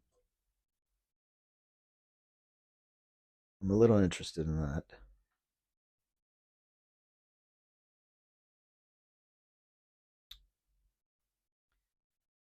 Uh, Not that interested in Guillermo del Toro's Frankenstein movie that just came out. Dr. Victor Frankenstein, played by that one guy that's apparently a Latino, but come on, he's a fucking goblin. A brilliant but egotistical scientist brings a creature to life in a monstrous experiment that ultimately leads to the undoing of both the creator and his tragic creation. This is fucking stupid bullshit, man. I guess I'd watch The Smashing Machine. I saw a movie yesterday. I don't know. I just felt like watching a movie. There's so many terrible movies. I There was a movie the other day that I came across called A Waltz with Brando, and Brando is played by Billy Zane. He was the villain in the Titanic movie. He was in one comic book movie called Phantom, The Phantom, and he was awesome as the villain in Tales from the Crypt, A Demon Knight. That movie is fucking awesome. I mean, and I'm not going to say that he's the reason, but he's one of the reasons. I mean, there was great real special effects. Can't remember what they're called, but before computer took over, they actually used to do shit.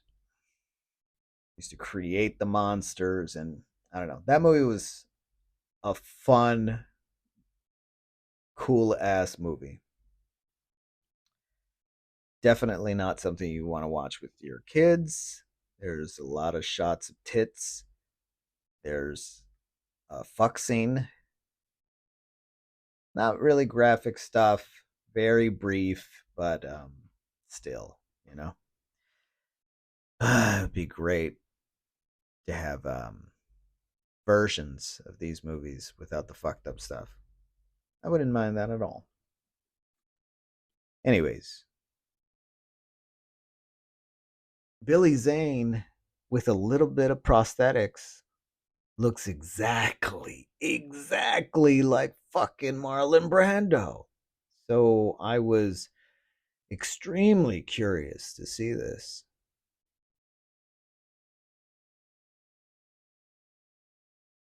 And almost right off the bat, they show me something I've never wanted to see, which is Napoleon Dynamite naked.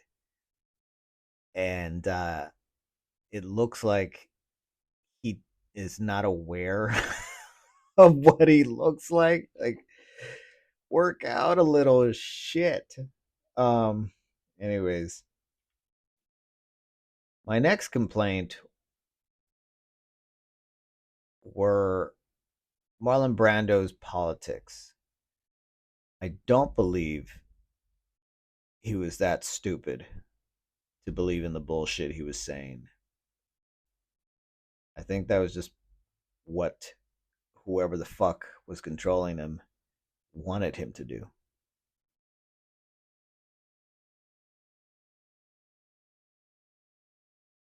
Now, that's my biggest complaint, and that's why I stopped watching it. But my first complaint was if you have Billy Zane in prosthetics to look like Marlon Brando, and he looks exactly like Marlon Brando, why aren't you doing the Marlon Brando voice? He's not doing the Marlon Brando voice. I mean, fuck. I've seen some interviews. All you got to do is just watch Apocalypse Now and Godfather or whatever, A Streetcar Named Desire, and it's he has a very distinguishable sounding voice. Okay, anybody that's ever seen any of those movies knows that you just have to raise your voice a little high, but that's not enough. You have to just choke your voice a little bit. You know, like just just gotta start talking like this, like you're a '50s mob boss. Then you start to remember what he sounded like in The Godfather. You're calling me now asking for a favor, and you don't even call me The Godfather. I know I went a little fast, but let's see, a little slower. Uh, you come to me now on the day of my daughter's wedding. I'm still rushing it. But honestly, if you watch a waltz with Brando and you hear um, Billy Zane talking, he just kind of changes his voice a little bit. And he doesn't choke it. He needs to choke the voice. You can't just talk a little high like this. That's not Brando's voice.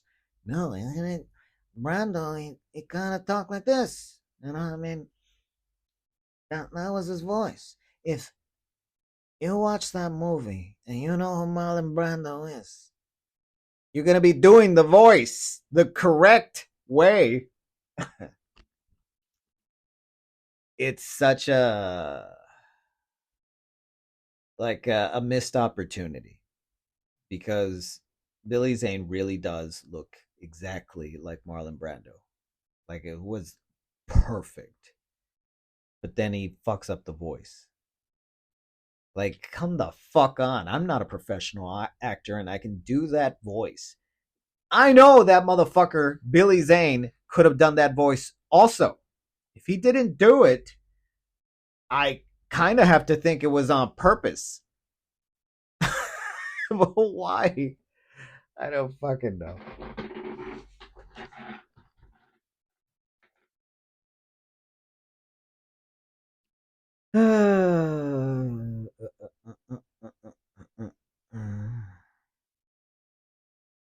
That's it for the waltz with Brando. Oh, I already mentioned that. Okay, the movie I saw last night was called Eden. It's a movie by Ron Howard, who is a goblin. So of course it's going to have a bunch of the agenda. Um, it was overly sexualized. Yeah. And it didn't feel at all necessary. Like Amanda Sweeney's in it, and I love her character. Uh, that character was great. Like a good woman. That's it. That's such a rare quality that it's memorable now. Um, Ana de Armas comes out and she's gorgeous, but she plays the total opposite of Amanda Sweeney's character, like a slutty, whore, dumb, evil bitch. So Jude Law is in this, and somehow he got younger, so he's probably into adrenochrome, I guess. His arms look jacked, fucking huge. So he's definitely compensating for, I don't know, balding, getting older. Still looks great. He is a goblin.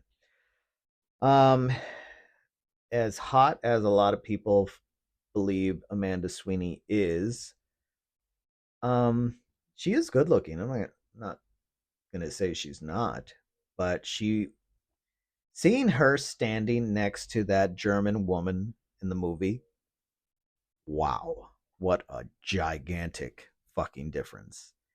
That German woman is superior genetically. She was so tall, so good looking. I hate her accent though. I could not stand that fucking accent, but she's amazing. It was sad to hear a lot of the characters' ideologies and point of views that they have. They're just nihilistic, stupid. It was a good movie, but it wasn't a good movie, if that makes any sense. It was done well because Ron Howard knows how to make movies, but it it's not oh, I'm so glad I saw this. Now I feel better movie. No, not at all. And what the fuck with that whole, oh, we have a problem finding water. Like, you don't just dig a fucking well. Like, we're supposed to pretend there isn't water underneath us if you just dig deep enough. Or how about all those fucking mountains in the island? You're telling me there's no water in them? So that's stupid. And I'm supposed to believe that these people are stupid as well. And they don't know that. Or it's part of that goblin agenda where they're going to tell all of us that, yep, no more drinking water. It's out. You just got to buy ours. Okay.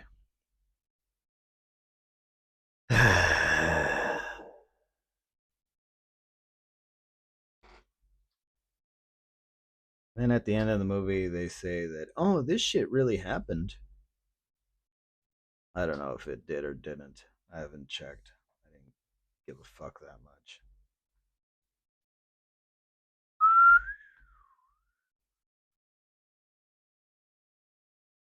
I have three more things on this fucking thing. I might as well. Ugh. I'm gonna try and rush it. Try and rush it. Let's see.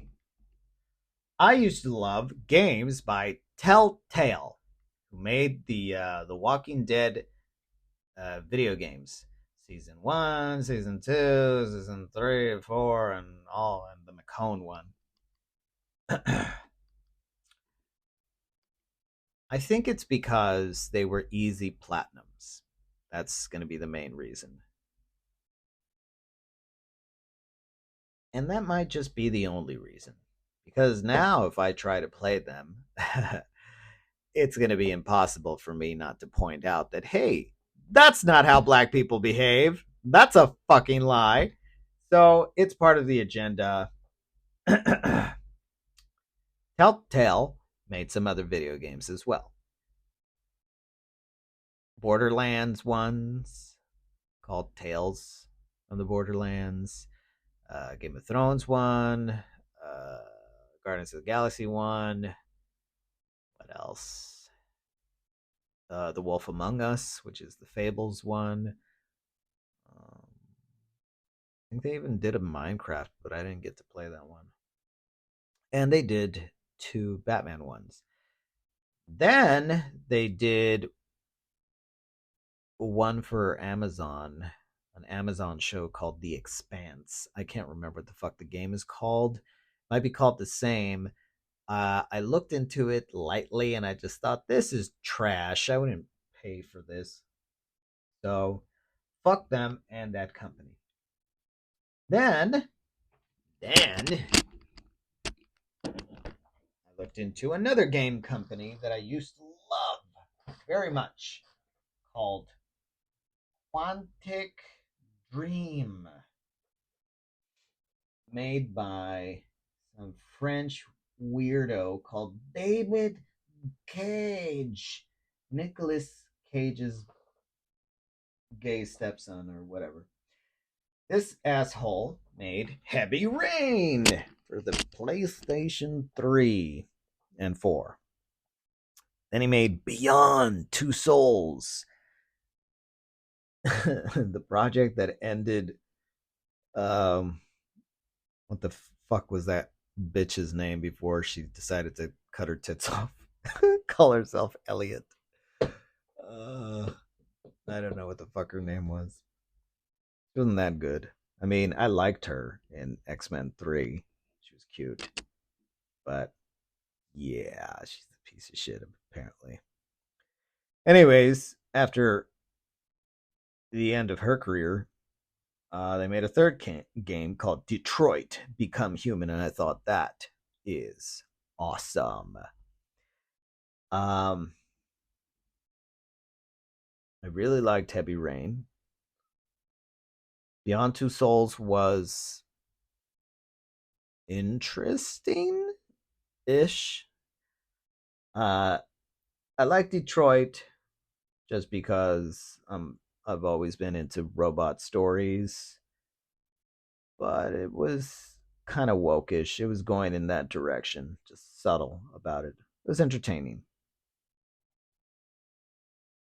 So David Cage. I wonder what his real fucking last name is. Silverstein, why not? Probably. Yeah, I'm looking at a picture of the motherfucker. He's got the physiognomy. Um,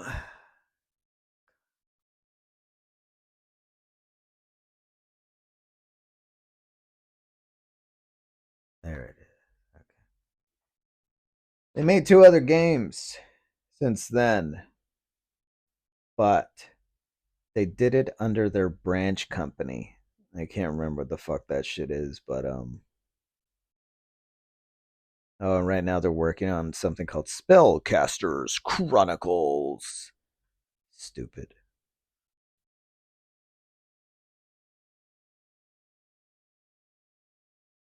Huh.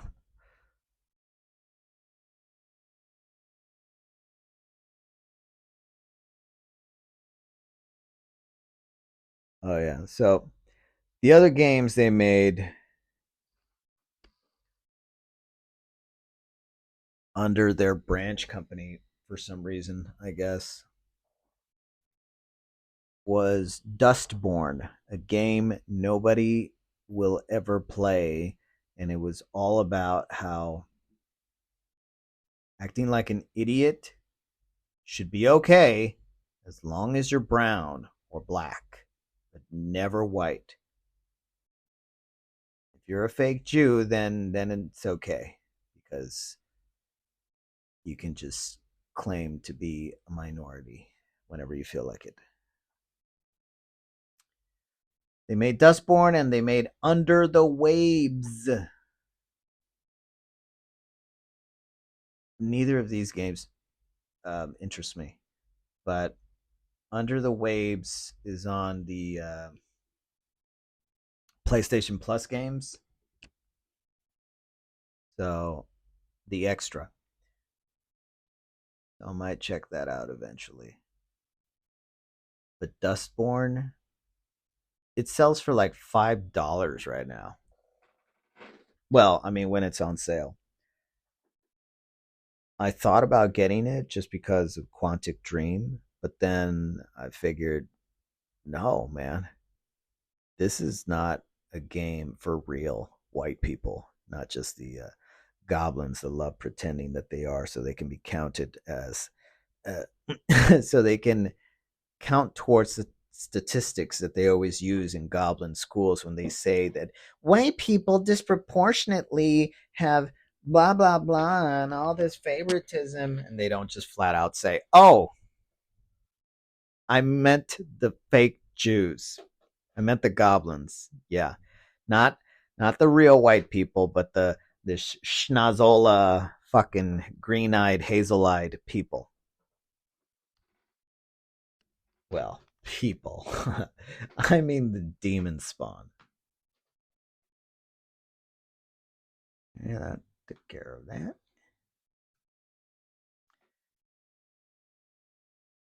Um, okay, this will be another one. I think why I've also kind of sort of distanced myself from X is, first of all, I know that it's owned and ran by the Israelis. Elon Musk, which is not a real person, a character played by many people, uh, has claimed that he is Jewish. He means not exactly, but yeah, kind of. Honestly, they're liars and they lie all the time. Yes, he is, and he is a Satanist. So I think that's an honorary member of the goblins.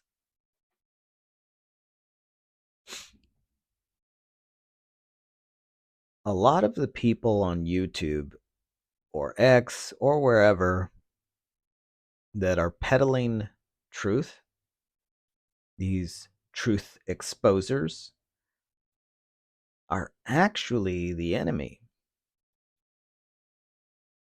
So their thinking is, we're going to expose the truth because that's the direction the narrative is going in, and we would like to be steering it in their favor, of course. So they're double agents basically. And when I realized that, I just didn't want to hear any of it anymore. Um,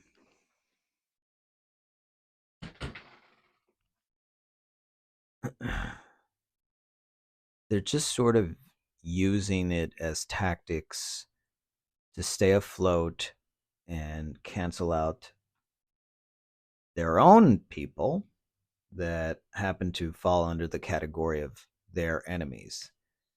It's kind of like when the Giants fought the Giants. Like you would think, hey, they're the Giants. Why the fuck are they going to war? Because they're idiots.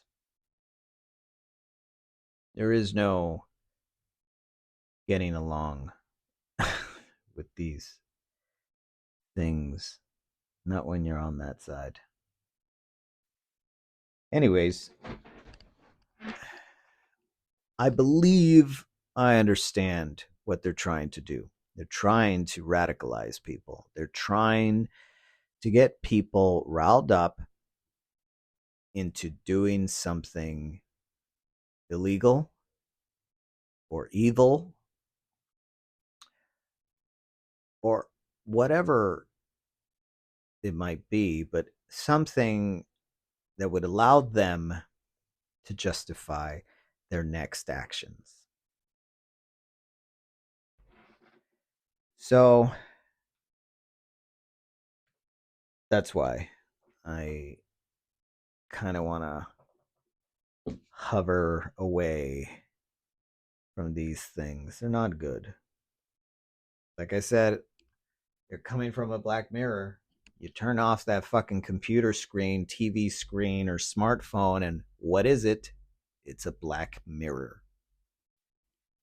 This is exactly what these things supposedly used to use to conjure up demons or whatever the fuck.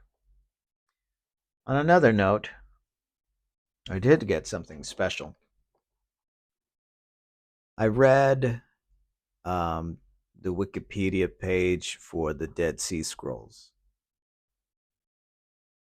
And I found out that apparently it seems that there should be a lot more books in the Bible than the 66 we're given.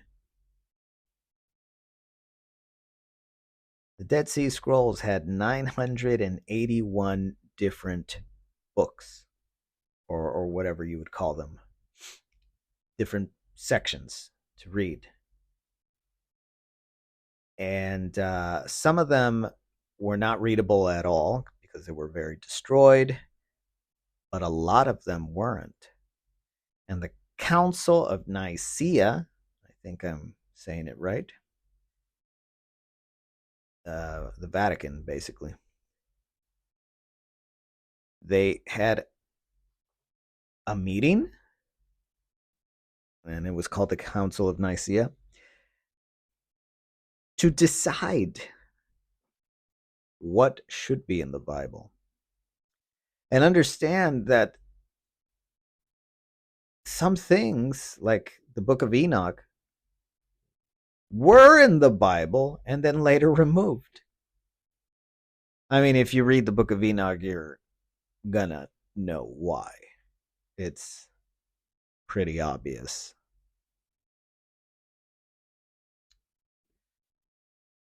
So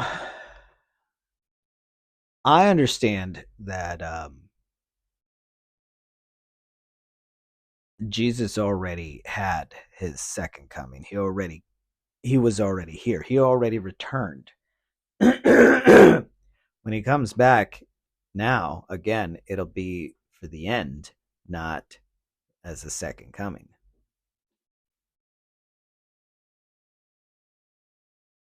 I've been reading the Orthodox Bible, um, the book of Matthews, and it's plenty obvious.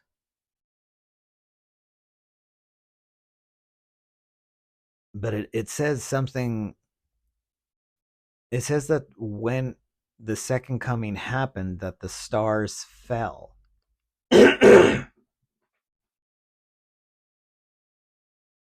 Huh. The stars fell. So the demons were referred to as stars, so maybe that's what it was. Of course. Not the literal dome fell, but the stars. I don't know. I don't know. But it said that when the second coming happened, Jesus said this in the book of Matthew, that he would unite all the nations. And if you look at the castles and buildings all around the world from past history, at one point, they all had the same architecture. Architecture. Like like like it was one united kingdom, millennial kingdom.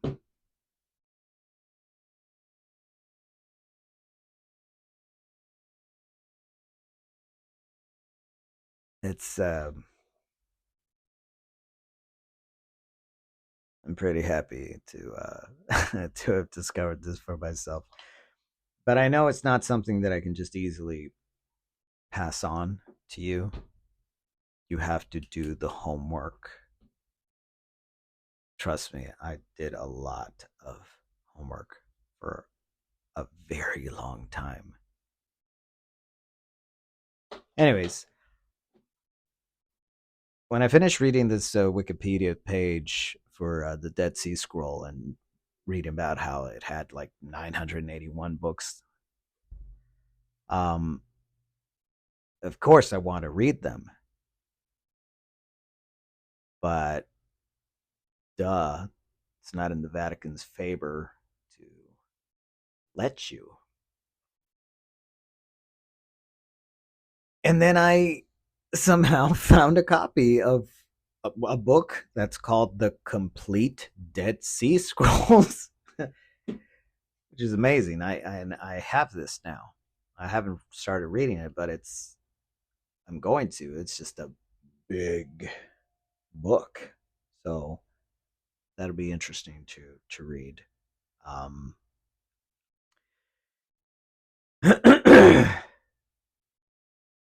Earlier today, I heard something about around the old Queen Elizabeth I's time that she had some black magic wizard named John Dee.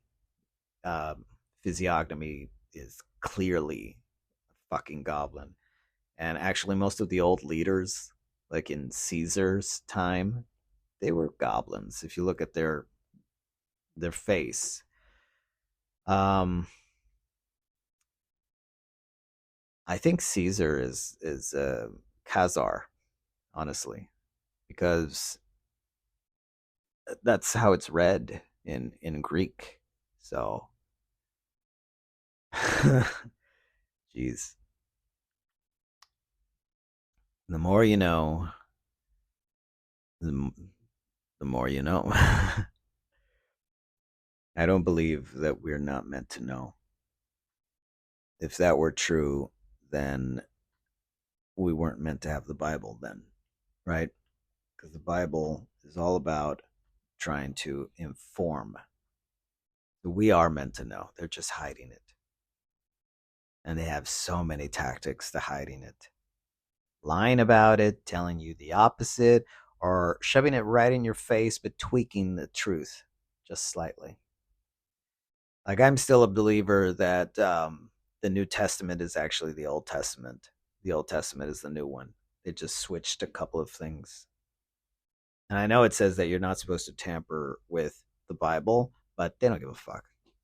They're so stupid. They think hell is heaven.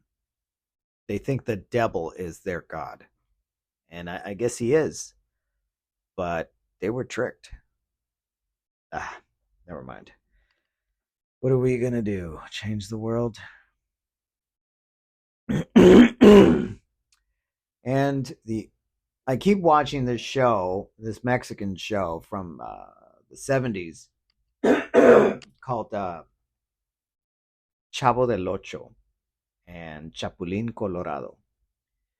My goodness. Yes, they are goblins, but it's from the 70s, so it's wholesome compared to today's garbage. And I'm really enjoying it a lot. Like I think that's the answer. Just watch stuff from like 50 some years ago and you'll be a lot happier, honestly. I'm watching this show, and this is like the original South Park. Trey Parker is a fucking thief. This is the original South Park, and it's so much funnier. I'm really enjoying this. I can actually watch this with my daughter, so it's beautiful, and keeps me in good spirits. And damn, talked a lot. That was a lot. All right. Well, good night, everybody. Bye.